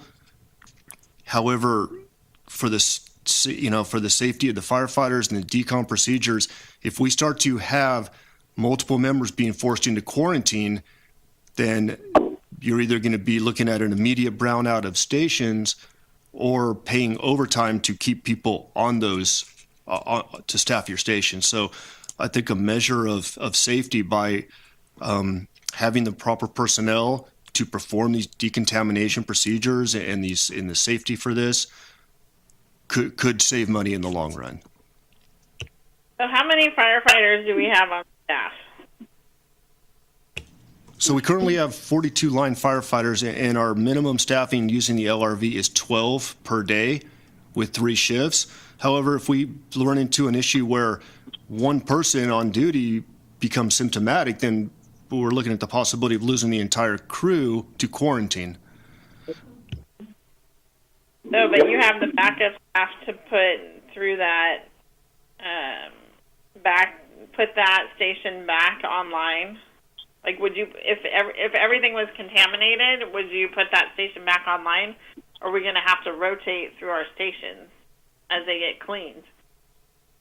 Okay, so I believe the question is about decontaminating the station. So this is more about not so much the station, because we have procedures where we don't bring the decontamination into the physical station. We have it set up so that it's more for the decontamination of the firefighters. You know, if they are on a call with somebody with COVID symptoms and that person throws up on them or something like that, we have to make sure it doesn't get in them, right? Because that's when we have an exposure. So that's what the people, the extra person would be able to do.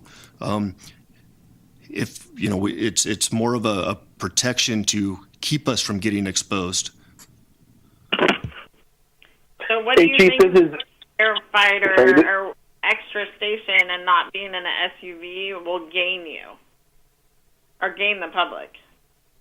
So when we're on these calls, like I said, I'm treating them like a hazardous materials call, and those types of calls are intensive and they're not set up for 2 people. So the protocols we're putting in place for these COVID-19 related calls are we send in 1 or 2 people to mitigate the circumstance or provide patient care, 1 person back for scene safety and for the decontamination afterwards, unless, you know, we run into calls where it's a cardiac arrest. It's call based, but basically it is measures put in place that we don't necessarily have 2-person protocols in the fire department because this is something new to us. Everything we do is based on having that 3-person engine company. And candidly, the quickest way to mass decon is copious amounts of water. That's how we get it. You get it off. And with the SUV, there is no water. So Chief, this is the city attorney real quick. Just can I go over a couple things real quick? So as the city manager indicated earlier, there's $1.1 billion has been allocated to California through FEMA by presidential action.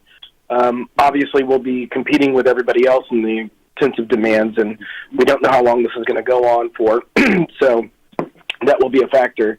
But any COVID-related calls or suspected-related calls would likely be eligible for reimbursement. And so despite the fact that, and we have a budget that's already set up and established that is predicated on using the other vehicle. So I believe that we would be in a, while we can never, and I think, Mr. Cook did a great job of illustrating this, while we can't rely on the fact that we will be able to get that for reimbursement, there's a high likelihood that if we say in our findings that the reason that we're going or changing this model is predicated on our response to COVID, and we're tracking our COVID or suspected COVID-related responses and differentiating them from our normal responses, that we can make money eligible for reimbursement such that we would be able to go to the staffing model and all or some of it would be eligible for reimbursement. Again, so long as the $1.1 billion that's currently been allocated is sufficient to cover it. So I just kind of wanted to throw that out there. Yes, I mean, I don't doing it. We just need to make sure that we're not doing it long. We're going to have to go back to our original model as soon as this is done, because unless we hit the budget year and we can find enough money to put it back, we have to be aware of what our circumstances are now, and we're in emergency crisis mode. And I don't mind doing this. I know not all of it will be reimbursable, but we need to make sure that what is reimbursable gets reimbursed. And you're absolutely right. We will track every single COVID call, bill it out for that time. So, Councilmember, this isn't a frivolous request. I'm not just doing this to try to restaff where we were. I just truly believe, as your fire chief and for the safety of our firefighters and the citizens, this is the right move. I totally appreciate it. I just make sure that we are being, we're advocates for making sure that we're keeping you guys safe and the community and our bottom line. So, go ahead, Michael.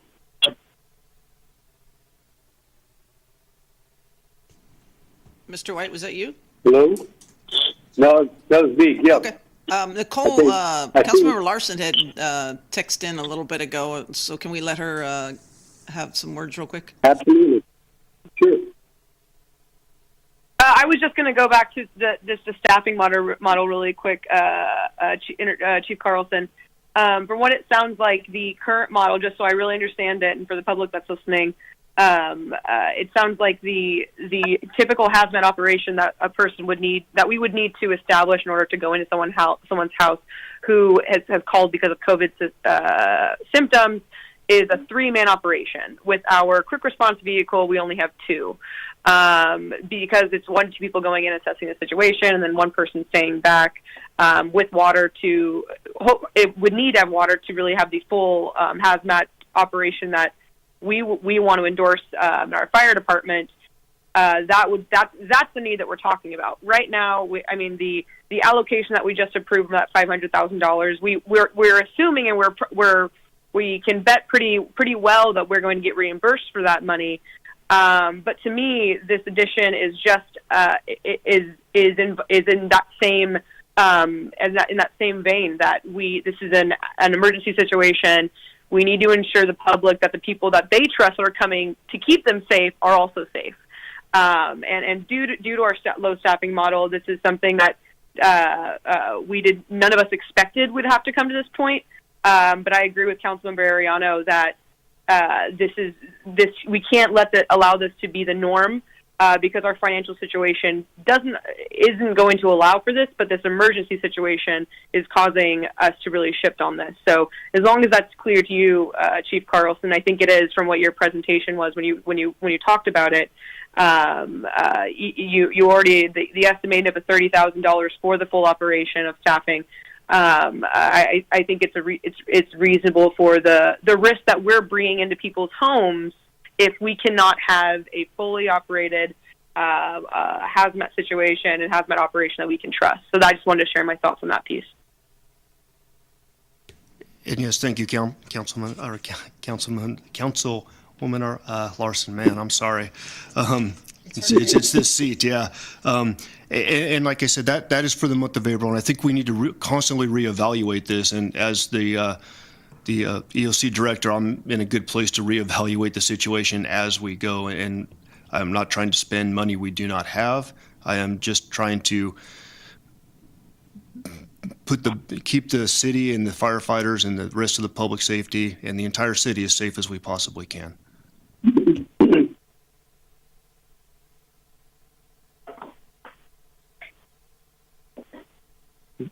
I have a question of Gil. Are you good? Yeah, well, yeah, go ahead. I'm still here, though. I'm waiting my turn. Go ahead. I'll respect my elders. You go first. Watch it, buddy. My peers. I'll respect my peers. Okay, there you go. No, actually, I was just going to say that the thoughts that our city attorney expressed were pretty much the same ones that I had. I'm pretty confident that we'll be able to get some of this money reimbursed. I understand that this is a necessity at this moment. It is an emergency, and my question, I guess, is this going to take form of a motion to do something like this, or what's the procedure going forward? So, this is Doug. It would be my recommendation that that we give direction to the interim city manager through the form of a motion. And part of that motion includes a finding that the reason that the council is changing its staffing model is to respond to the coronavirus or COVID-19, and that but for that you wouldn't be changing the staffing model. I think that gives us a high likelihood of getting the city, or having the possibility of getting the city reimbursed for all our part of it. And absent a finding like that, I think we would not be eligible for any form of reimbursement. Okay, so then as soon as Andrew is finished with his statements, that would be my motion. So hang on, we still have public comment. So let's if you have questions for him. I got totally lost here. I'm not sure where we are. Okay, yeah, I have some questions here. I think this one's probably going to be for Doug. I asked a question related to eviction protection for the city. I know that the governor has put in an order that allows local municipalities to enact something that protects the residents. And you mentioned that the county was working on something to protect it countywide. Do you have any updates on that? Yeah, so we're still working with the county, and we've sent revisions to County Council Tom Bowes, who we've been working closely with on this matter to do that on a countywide basis. I'm still optimistic that the county's going to do it. Because of the county's responsibilities, I think they have a different focus at the moment. And so if we can't get something done here quickly, then I suspect that we'll bring our own item for you to consider whenever your next meeting is going to be. But I would say we would be, just so we're clear, we would be bringing two different items, but we would be recommending that you suspend evictions not just for residential but for business operations as well. Commercial, yeah. I've already heard rumblings of property management companies that are doing evictions in Modesto that have properties in Turlock. So I mean, 2 weeks seems like a long time, and people. Is it possible for us to enact this faster? Yeah, I think it would require a special meeting at this point in time. These meetings are pretty easy. I think that I would hope that we can act with some urgency. I would feel not comfortable waiting 2 weeks for the county to get this in place if there is a possibility that people out there are getting evicted in the meantime. So what I'd probably ask council is to let me get a timeline for from the county tomorrow. I have a conference call scheduled with Mr. Bose already on other issues that we're dealing with. So I can email that to everyone, and just so that there's no misinterpretation, one of the changes that the governor has enacted that is that the Brown Act has been suspended as to updating council members and providing them information on COVID-19 related issues, which this would be one of.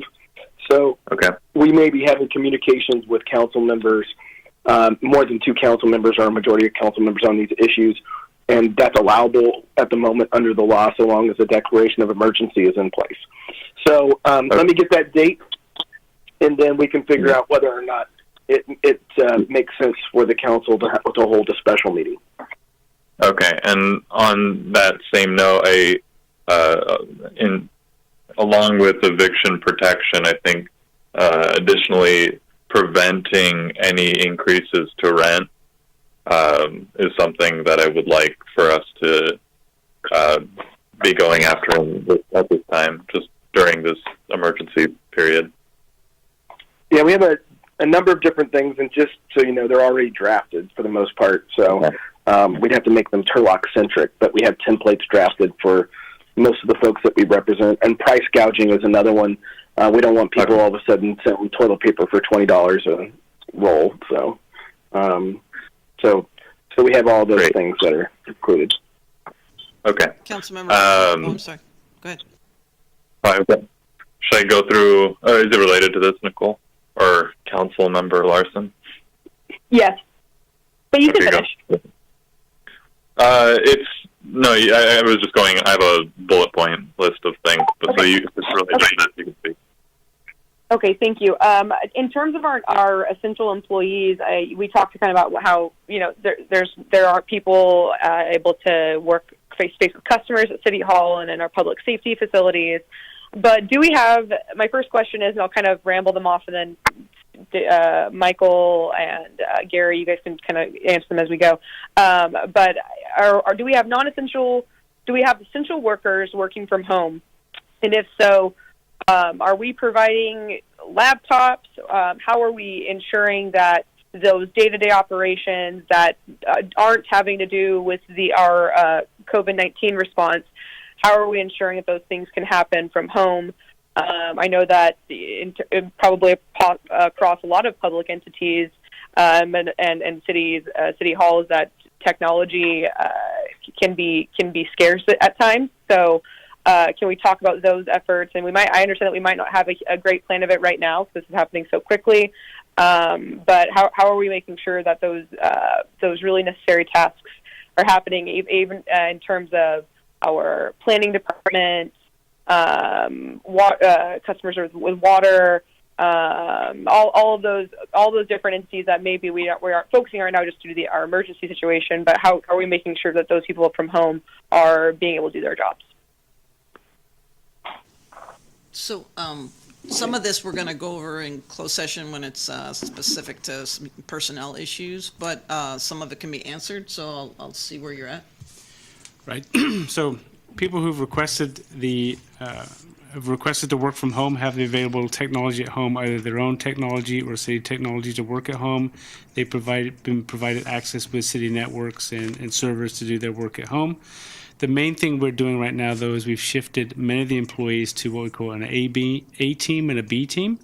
So A team is working this week, and B team is at home, working from home, or on paid administrative leave. However, that if they can work from home, they're working from home. If they're not, they're on paid administrative leave, with the proviso that their workplace is their home and they have to be available during regular work hours and be at work within an hour if they're called upon.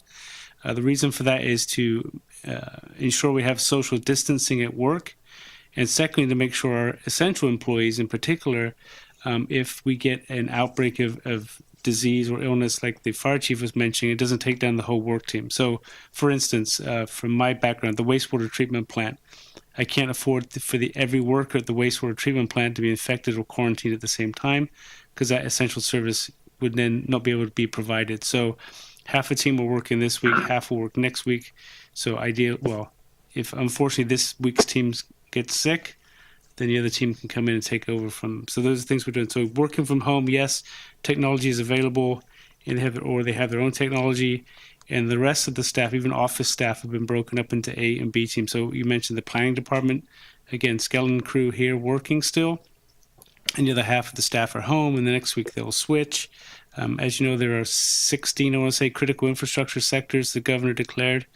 And one of those includes construction, particularly housing construction. So we can't shut our building department down right now because people are still working on building houses and requesting inspections. And so, again, you might think that's not a vital service, but it is. Similarly, our public utilities have to stay functional. Part of that is making sure we have our revenue to fund those operations. So we do have a skeletal finance crew working every day. Some are here, some are at home, making sure that people are able to make payments still or make payment arrangements.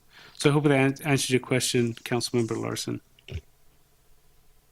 Yes, it does. And just one other department that I didn't hear you mention, and I know this is under our police department, but our animal service, I know that's heavily customer to city employee. And so if someone, are we still open with our animal service? Is our pound still open? How are people still able to walk into there? Or is that not deemed essential? I haven't heard. Yeah, I know animal control in the amended governor's order that came out on the 22nd is considered a critical infrastructure, but Jennifer has information about how they actually operate. Thank you, City Manager. I've actually unmuted the line for our Acting Chief Pacheco if he would like to address that question from Councilmember Larson. Yes, no problem. Yeah, we have shut down the animal service front counter. They can call in and make appointment, but essentially we're not having an A and B team work environment there because our staffing is so limited. There are essential services such as cleaning out the kennels for the animals that are there. Remaining staff is working diligently to try and get those animals that are in the shelter placed. But adoptions at this point are suspended. There are staff there taking calls and appointments that they deem as emergencies. But essentially the front counter section is closed to animal services. Thank you. Can I ask a question to follow up to that, just specific to the building and planning? So right now, are there any delays? So if someone has a project that they need to pull a permit for, will they be experiencing any delays in service? I'm asking Director Nathan Bray if he's there, if he could chip in, please. Yes, good evening, Council, City Manager, Mayor. We have still a lot of construction that's going on. We are still reviewing plans, issuing permits. For permits that are more easily able to be issued, we're making modifications to issue those in the field, have the contractors, have the owners and applicants sign them then. For the more onerous permits, we are making arrangements directly for those. I would anticipate some delays, but like the city manager said, we have split up into shifts, A shift and B shift, so that all of the different facets of work, someone is available to do those. Great. That is all for me. Thank you. Okay. I got some more here. There was one of the questions I have is the connection to the supply chain stuff. I know there's a lot of shortages at the hospitals and also at retailers for some of the essential services that either our hospital or the residents need. Is the EOC working? I know that I think there's been conversations at the county level to help that. What kinds of things need to happen for so maybe some of our service providers to be able to connect with you guys to get access to getting those essential items to the people that need it. Okay, so the county right now is working as the focal point for requests for supplies and services. I found out today, I was at the EOC today, there actually is a strategic reserve. I don't know if it's a state or federal strategic reserve for personal protective equipment. And so they're actually going to release any day now 25% of the strategic reserve for the masks. And our county Lowell branch, that's part of the EOC, will actually be going to pick up those supplies in the next day or two, either in the Stockton or Sacramento area. I can't say where it's going to be, but they've been made aware that the strategic reserve will be drawn down, at least 25% to start with, and is looking at the next 25%. So those supplies can be picked up by county officials and then distributed to the healthcare providers in the area. Do you have anything more, Chief? So, yeah, as far as the personal protective equipment, we have a line through the county EOC to help us get what we need. They have some different lines. But if I heard you right, Councilman Nazarati, your question actually pertained to citizens that are in need of supplies and things like that, and what avenues do they have? Yeah, I think, looking at both supply chains, we've got the hospital side of it, and then also the residents. I know that we have seniors having to go from one retail store to the next just to get some hand sanitizer, essential medicines, and things like that. Is there any action at the higher level to help support getting those things? So, yes, at the county EOC, they've opened the Care and Shelter branch. And in a second, I'm going to ask Nathan Bray to weigh in on this. He was the city liaison at the for the city to the county, and there are avenues available for seniors who need things to put them in touch with the proper channels to be able to get those. So, Nathan, if you would weigh in, please.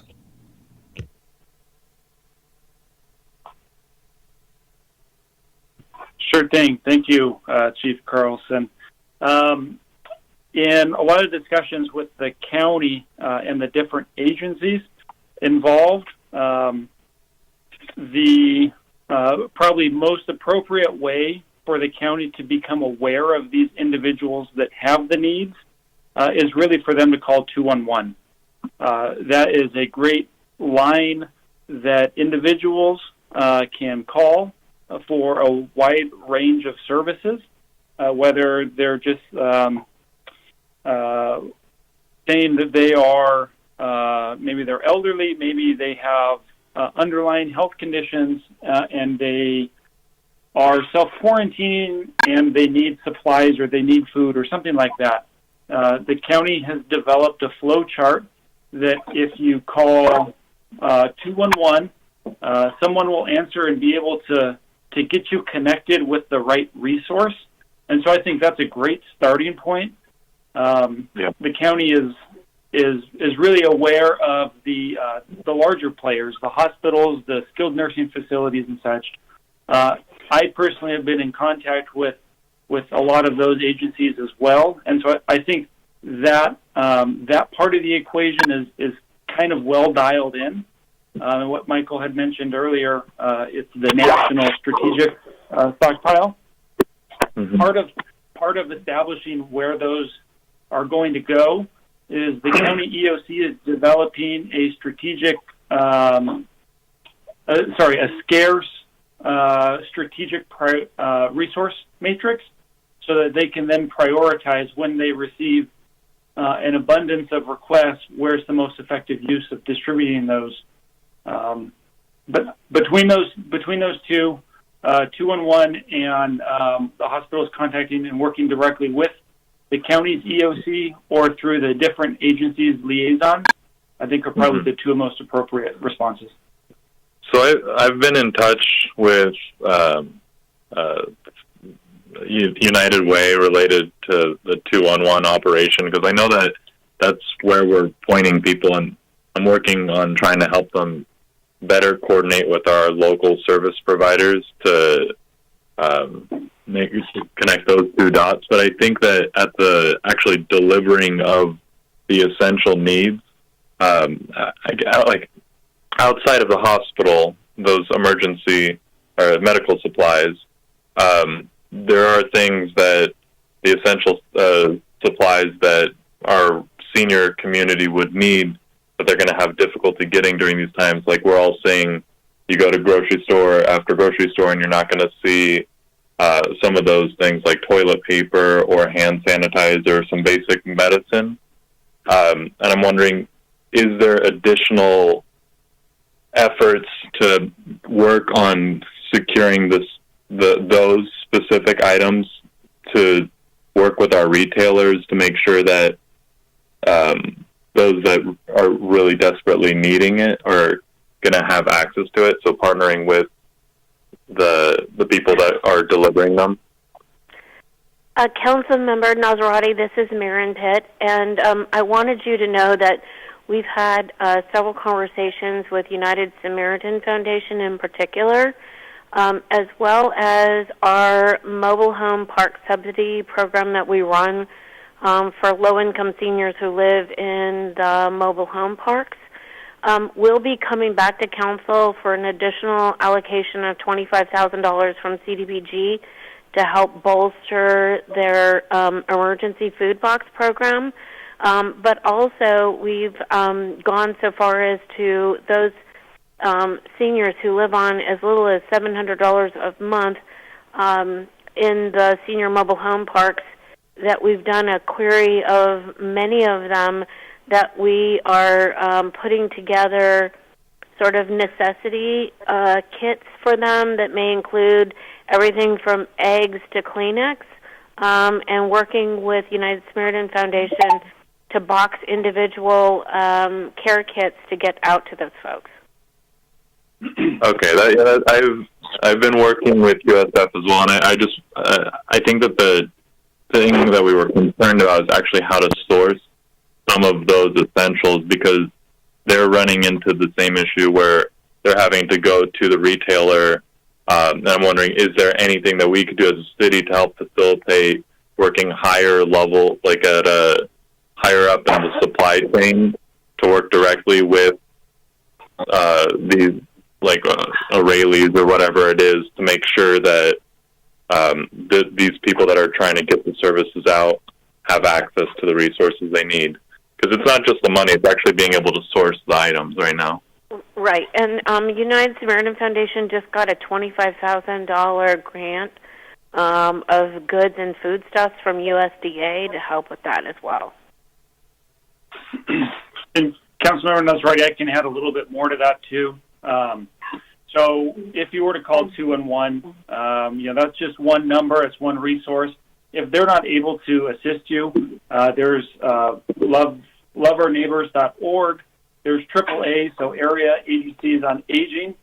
There's the health service agencies, and so there's these different resources that the county has access to and the county has put together that can hopefully assist in whatever questions they are, whether they are prescription medications or Lysol wipes, or the different requests that people have that they're not able to meet.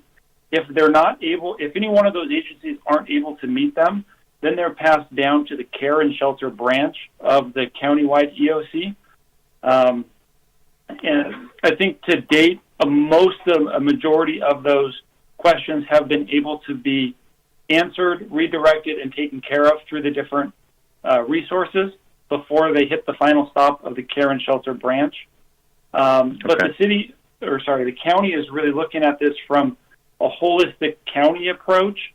And we want to make sure that we're supporting the county every way that we can, while we're not minimizing or convoluting the waters, so that there are people that are putting in these requests and there's confusion on who's taking care of who, and they get lost in the mix, right?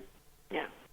Well, and the important thing is everybody's working together and then staying also in their own lane, right? Yeah, I think that I know the resources out there. What I'm basically trying to ask is, how are the people supposed to get, United Samaritans, if they need help getting the toilet paper, the aspirin, the wipes, and they're the ones that are actually going to be working on delivering it, is there any effort at the county to help them procure those things in a centralized fashion?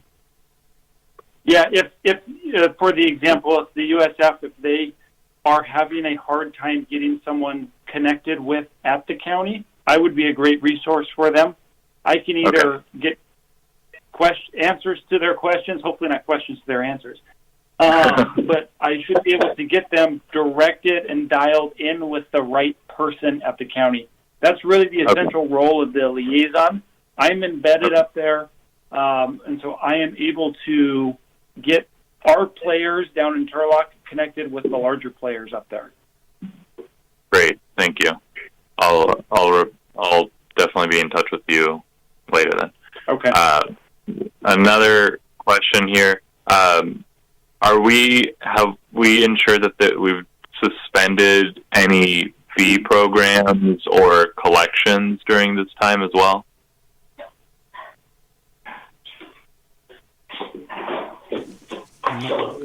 Councilman Nazrati, I'm not quite sure if I understand the question. Suspended. So across departments, whether it's like a parking ticket or that is an echo, but any fees across the board, whether water services, have we suspended collection of the fees related to delinquency? No, we have not. If we provide a service to you, there's a charge for that. Okay.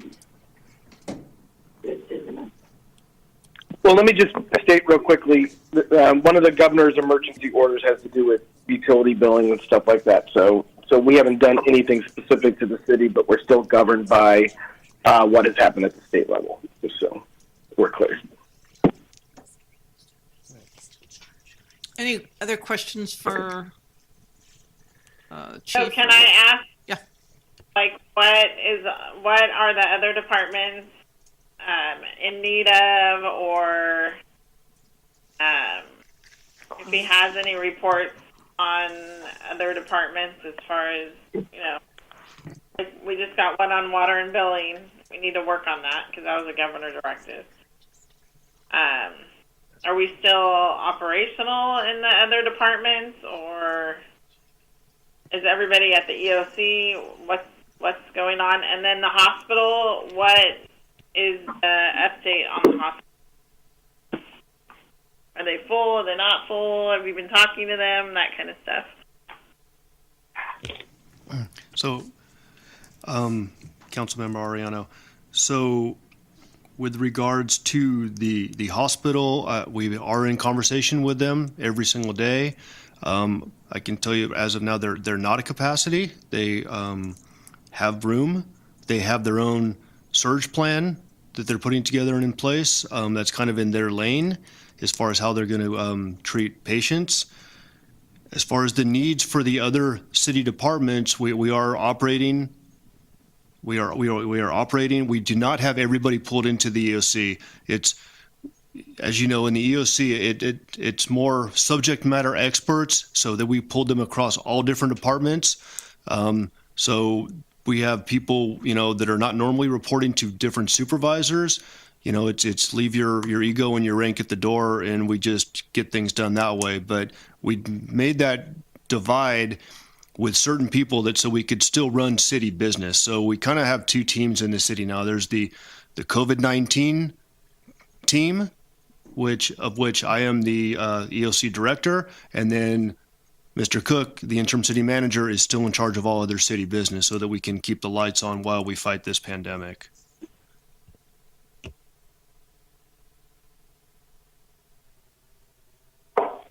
Councilwoman Ariano, I can chime in on that too. Can you hear me? Yes. Okay, I wasn't sure if I was still on. Sorry, still getting used to this. In terms of development services, we are still continuing on with everything we were doing before. A majority of my time is spent with the EOC functions. However, I have a deputy director that is overseeing building, planning, engineering, and transit. I still have managers that are in those respective areas. We've been able to structure so that we have someone staffed physically in the building on a shift A, shift B sort of work, and the other people are either at home working, answering emails, or have the ability to be called up within an hour's notice. So we're still providing our functions. It looks a little bit different because our front doors are closed, but we're still providing the functions. Thank you.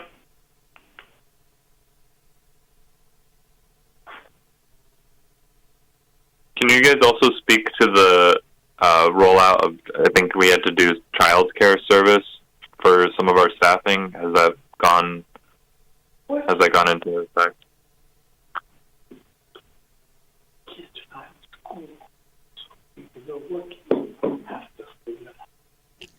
Thank you, Councilmember Nazrati. I'm going to open the line for Director Van Gilder to address your inquiry. Good evening, Mayor and Council. I wanted to just report back on the question regarding childcare. Initially, we had thought that we would need to organize an internal effort to provide support for our frontline first responders so that we could keep our staffing levels in those key areas at a maximum. And at this time, we've made some internal arrangements. However, we've not received any requests to provide the service. So we've got some internal strategies identified for our first responder employees who may need that type of support. But as of yet, we have no formal requests. However, we have been monitoring and conversing with our partners throughout the county, and there have been other organizations. The ones that come to mind right now are the Children's Crisis Center, as well as Modesto City Schools. They have put together similar programs that are open to all first responders in the county and other essential workers that they've identified. And so they are currently operational, so we have resources available should a need arise.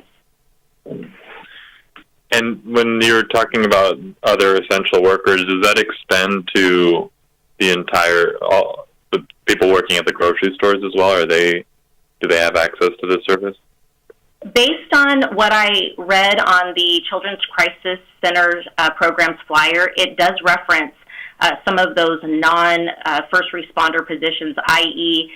Grocery store employees, I think truck drivers was listed on there. And so in order to get more details on that, I would encourage people interested in those services to reach out directly and to find out more information. I do know that the Modesto City Schools was primarily intended for the first responders and people that work in the medical field. But again, if there's interest in that, I would direct them to call those organizations directly for more details.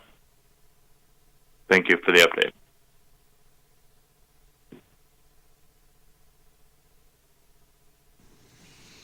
Anybody else? Oh. Chief Pacheco, you're on the line. Hi, thank you. I'm hoping I heard the question right. I believe, and sorry I didn't catch who it was, but asked if how the department's doing, if we're operational, if we have any needs. Just to speak to the PD's operational readiness right now, our staff are essential for clear reasons. So we're working under close to normal operations currently. We are obviously doing a lot of phone reports and e-reports, trying to limit our staff's interaction with the community.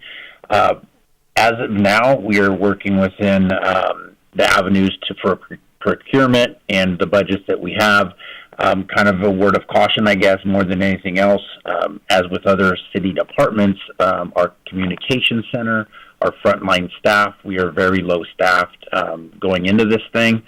So obviously the concern is if this thing ratchets up, our services might have to be centralized a little bit more, and we're going to have to take some really hard looks at the services we're providing, including all our specialty assignments that might have to come back to the street. So overtime right now, we're doing okay. And I just want to publicly thank the city of Turlock's community members. They're doing a good job in bothering is not the right word, but understanding that our finite police resources are needed when they're needed, if that makes sense, and not for frivolous things. So we appreciate that. But I would not be doing my job if I didn't just put it out there that if this thing gets worse, our overtime is absolutely going to spike just to provide core public safety needs. So at this time, the police department is not asking for any extra monies for overtime. It's kind of an impossible thing to kind of gauge, but I just would be remiss if I didn't mention that. So to synopsize, operationally, we're doing fine. We're monitoring it every day, and if we have needs for overtime just to get core public safety needs out there, we will definitely advise such.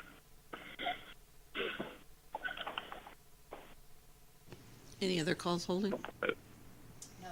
Yeah, there's one more question. To what extent do we have testing available for both the community and our staff? You know, the front line is being checked for fever, but as we know, there's a lot of people that carry this without symptoms. Is there intention of increasing the frequency of testing for those that are going out there?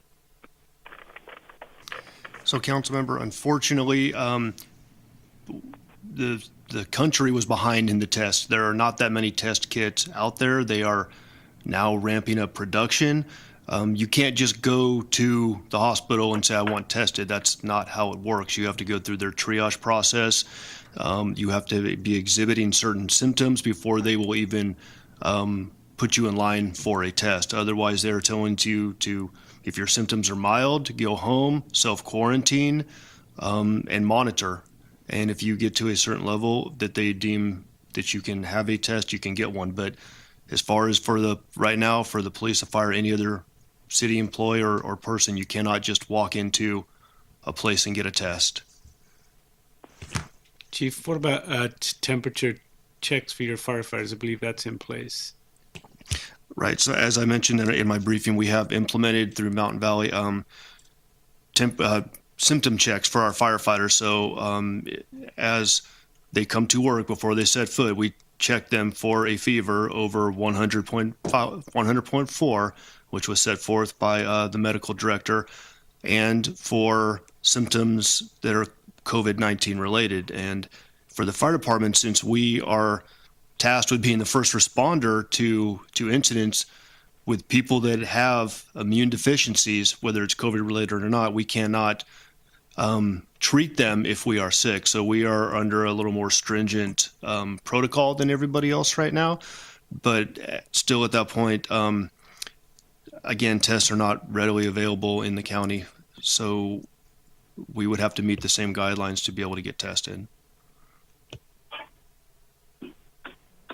Okay, thank you.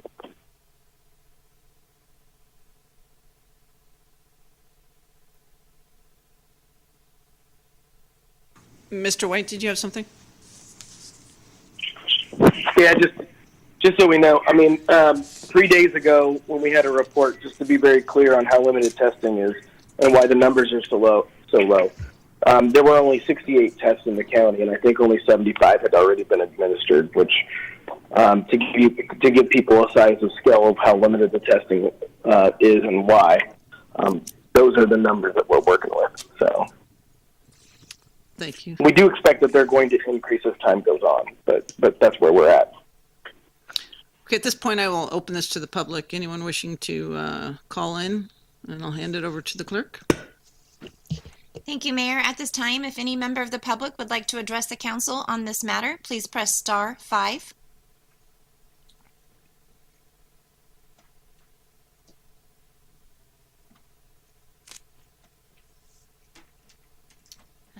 Thank you, Mayor. I don't have any member of the public who's expressed interest in addressing the council on this item.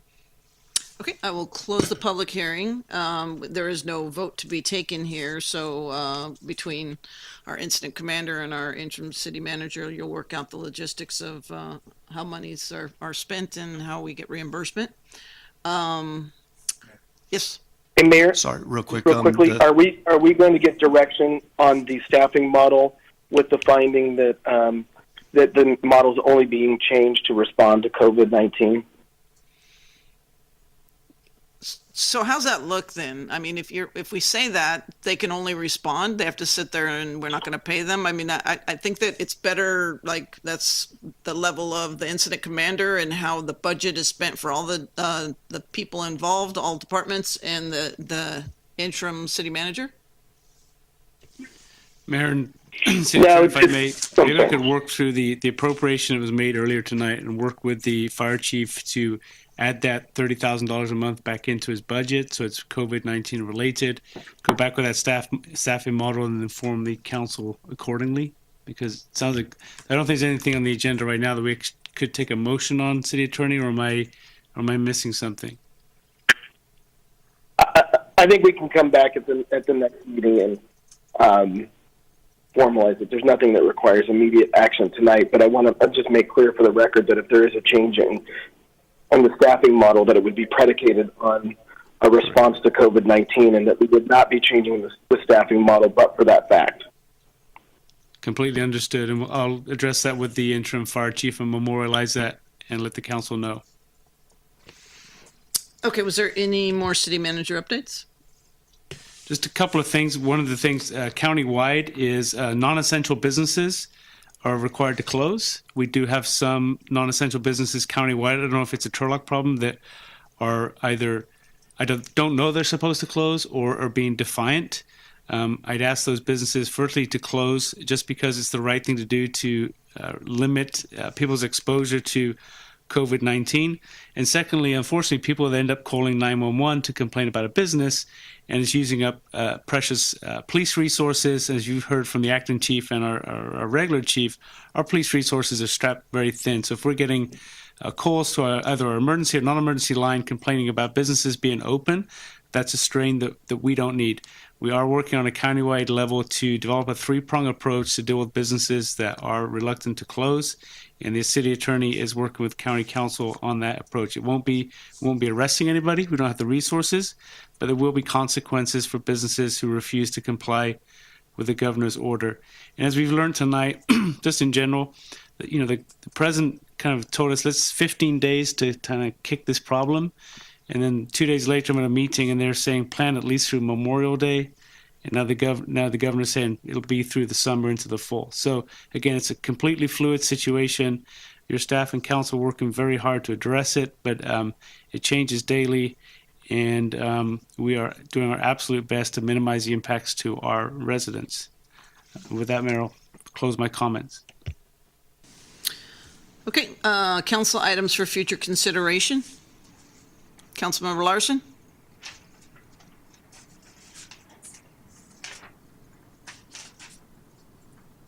Councilmember Ariano? Oh, I think my line was muted before. Nope. You didn't have anything? I had a question earlier in regard to the process for that additional money for the fire operations. I wasn't really clear on what the process was, but I think my line was muted. Oh. You want to cover it again?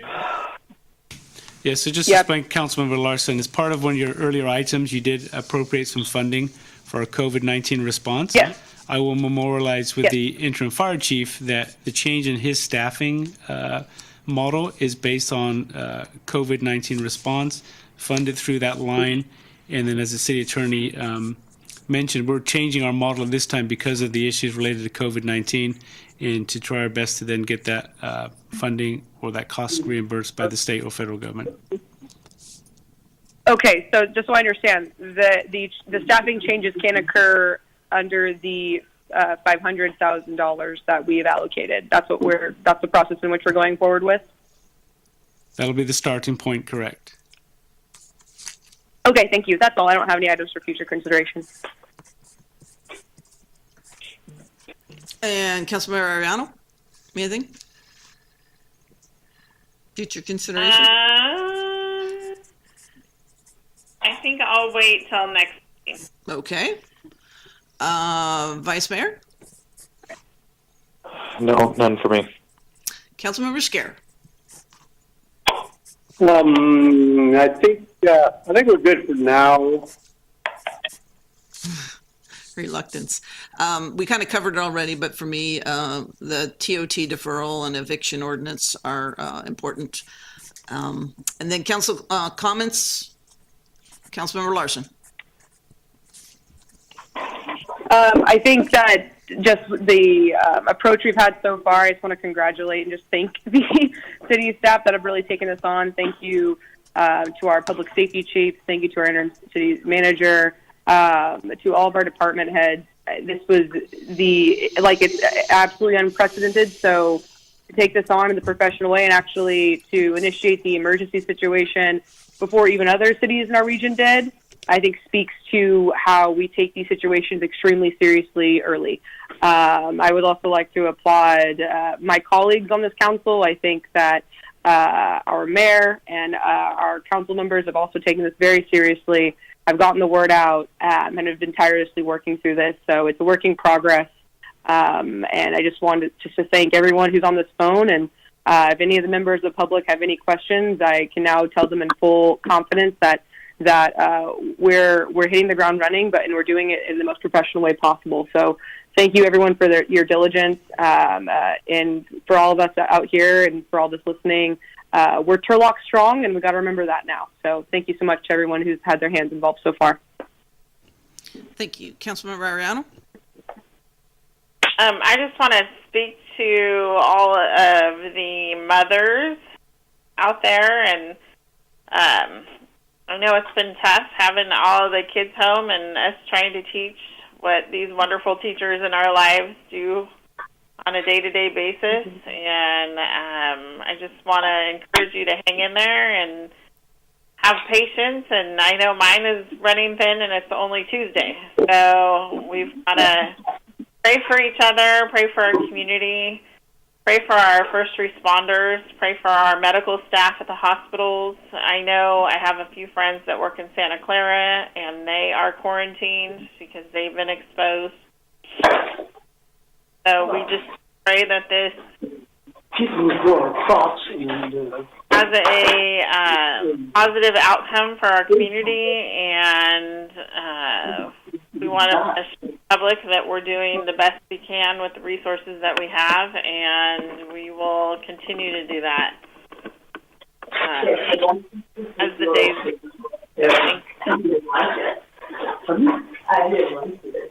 Okay. And Councilmember or Vice Mayor? I just want to echo what's already been said. I do want to thank the staff for their efforts. I know this is very difficult times, so I appreciate you guys going above and beyond and doing what you're doing for the community. And across the board, I want to commend everyone in the community that's stepping up and doing a little bit more than they're used to. It's really incredibly strange times that none of us have ever experienced, and hopefully it's the last time we'll ever experience this, but I think it's going to be an opportunity for us to grow and find ways to innovate that just because we've been forced to. And just thank you everyone for doing what you're doing. Stick in there. It's going to be a strange, at minimum, few weeks, but probably a very long period of time here. Thank you. Councilmember Scare. Yes, again, also want to reiterate a lot of thanks, and I just want all our POC team, everybody is working hard. This is not just words. I mean, it's really heartfelt. We appreciate everything you're doing. I appreciate all the daily updates, keeping me informed of what's happening and how busy. I know how busy you all are. I appreciate every single thing you're doing. And as I've stated, is absolutely anything at all that we can do or any way that we can help, please feel free to call. Put me to work any way you can. I'm available. Also, I want to send a few thanks out to the people that are still working, the essential people that are out there working, the grocery store clerks, the restaurants that are providing takeout service, the truck drivers, all these people are out there working to keep us full of our supplies that we need. They're working hard, and if you're a shelter-in-place person and you need to take some of these services, you need these services, take a second and thank these people because they're risking their health to help us. I don't think enough people realize that, and there's no way that they should be treated poorly. If you're in a bad mood, please don't take it out on them. They're trying to help us, and we should appreciate every single thing they're doing for us.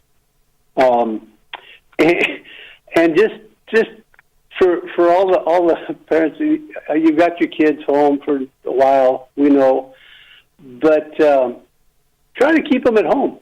I see lots of kids wandering the streets.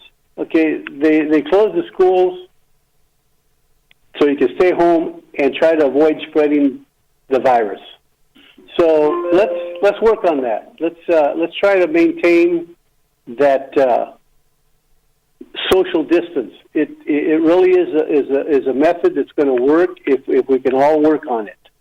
So thank you to everybody. Appreciate it, and I'm here to help any way I can.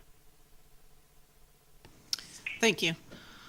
This wouldn't be happening if not for our IT people. They were amazing to get this all set up. We didn't have any capability prior to this virus.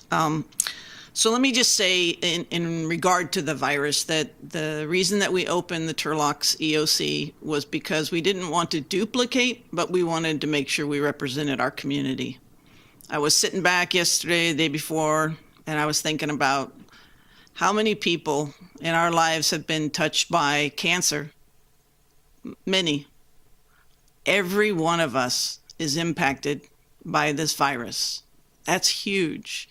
And so we have to give grace to each other for the fact that this is all unknown to everyone, but that we will get through this. And on that, I have a couple of good little things to tell you about. I will give props to Maren Pitt because I'm sure she was the one behind this. We just got something that says that we're getting about $657,000 for CDBG. Home investment partnerships, we're going to get $1.363 million. And then because of the CDBG, we have an ability to also get to borrow about $3.25 million towards some low housing. So that's huge positive things. I've been working with the mayors for the U.S. conference, and we've talked about all the different things that we can do to help our cities. So I signed on to two things. One was for money to come directly to the cities. And so I was just texting the senator now because it's kind of getting lost a little bit. So we have to encourage our senators to make sure that they vote for it. And then also just a community reinvestment, which is about helping our businesses and our people who are providing employment to other people and basically helping us with our revenue. So we're doing as much as we can, and with all the effort of knowing that we can do this together, but we have to be very, very calm and very productive about what we do. There's no reason not to wash your hands a million times and make sure that you keep your distance. With that, I will go to City Attorney White to hear what we have for closed session.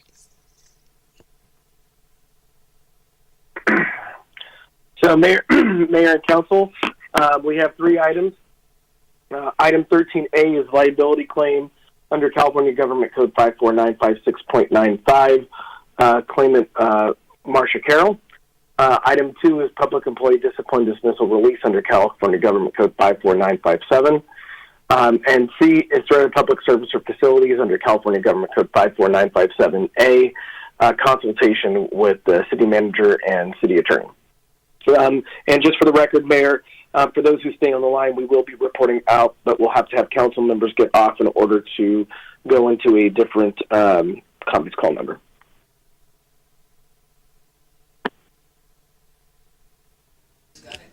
Thank you, Mayor. Just to reiterate what our city attorney noted is the council will now be going into closed session.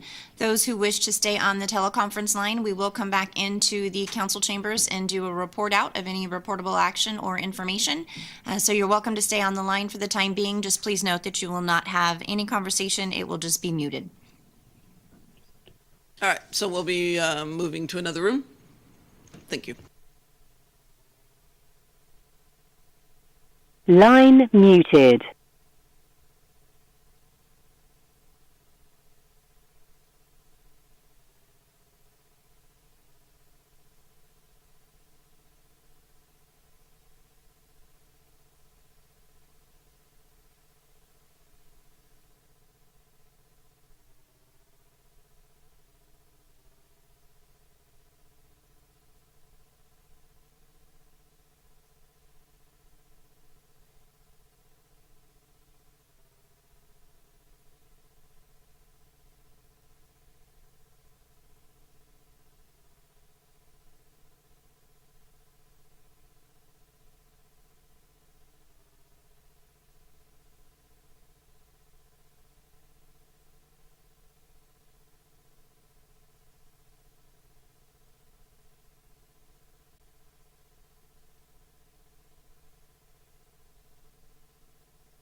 Okay, we're back to report out. Madam Clerk?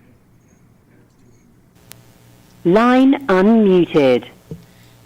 Thank you, Mayor. At this time, I have unmuted the conference call. So for our listeners that are still on and for those who are watching at home, reportable action for closed session item 13A, claim filed against the city by Marcia L. Carroll. The City Council, by a 5-0 vote, rejected this claim for damages.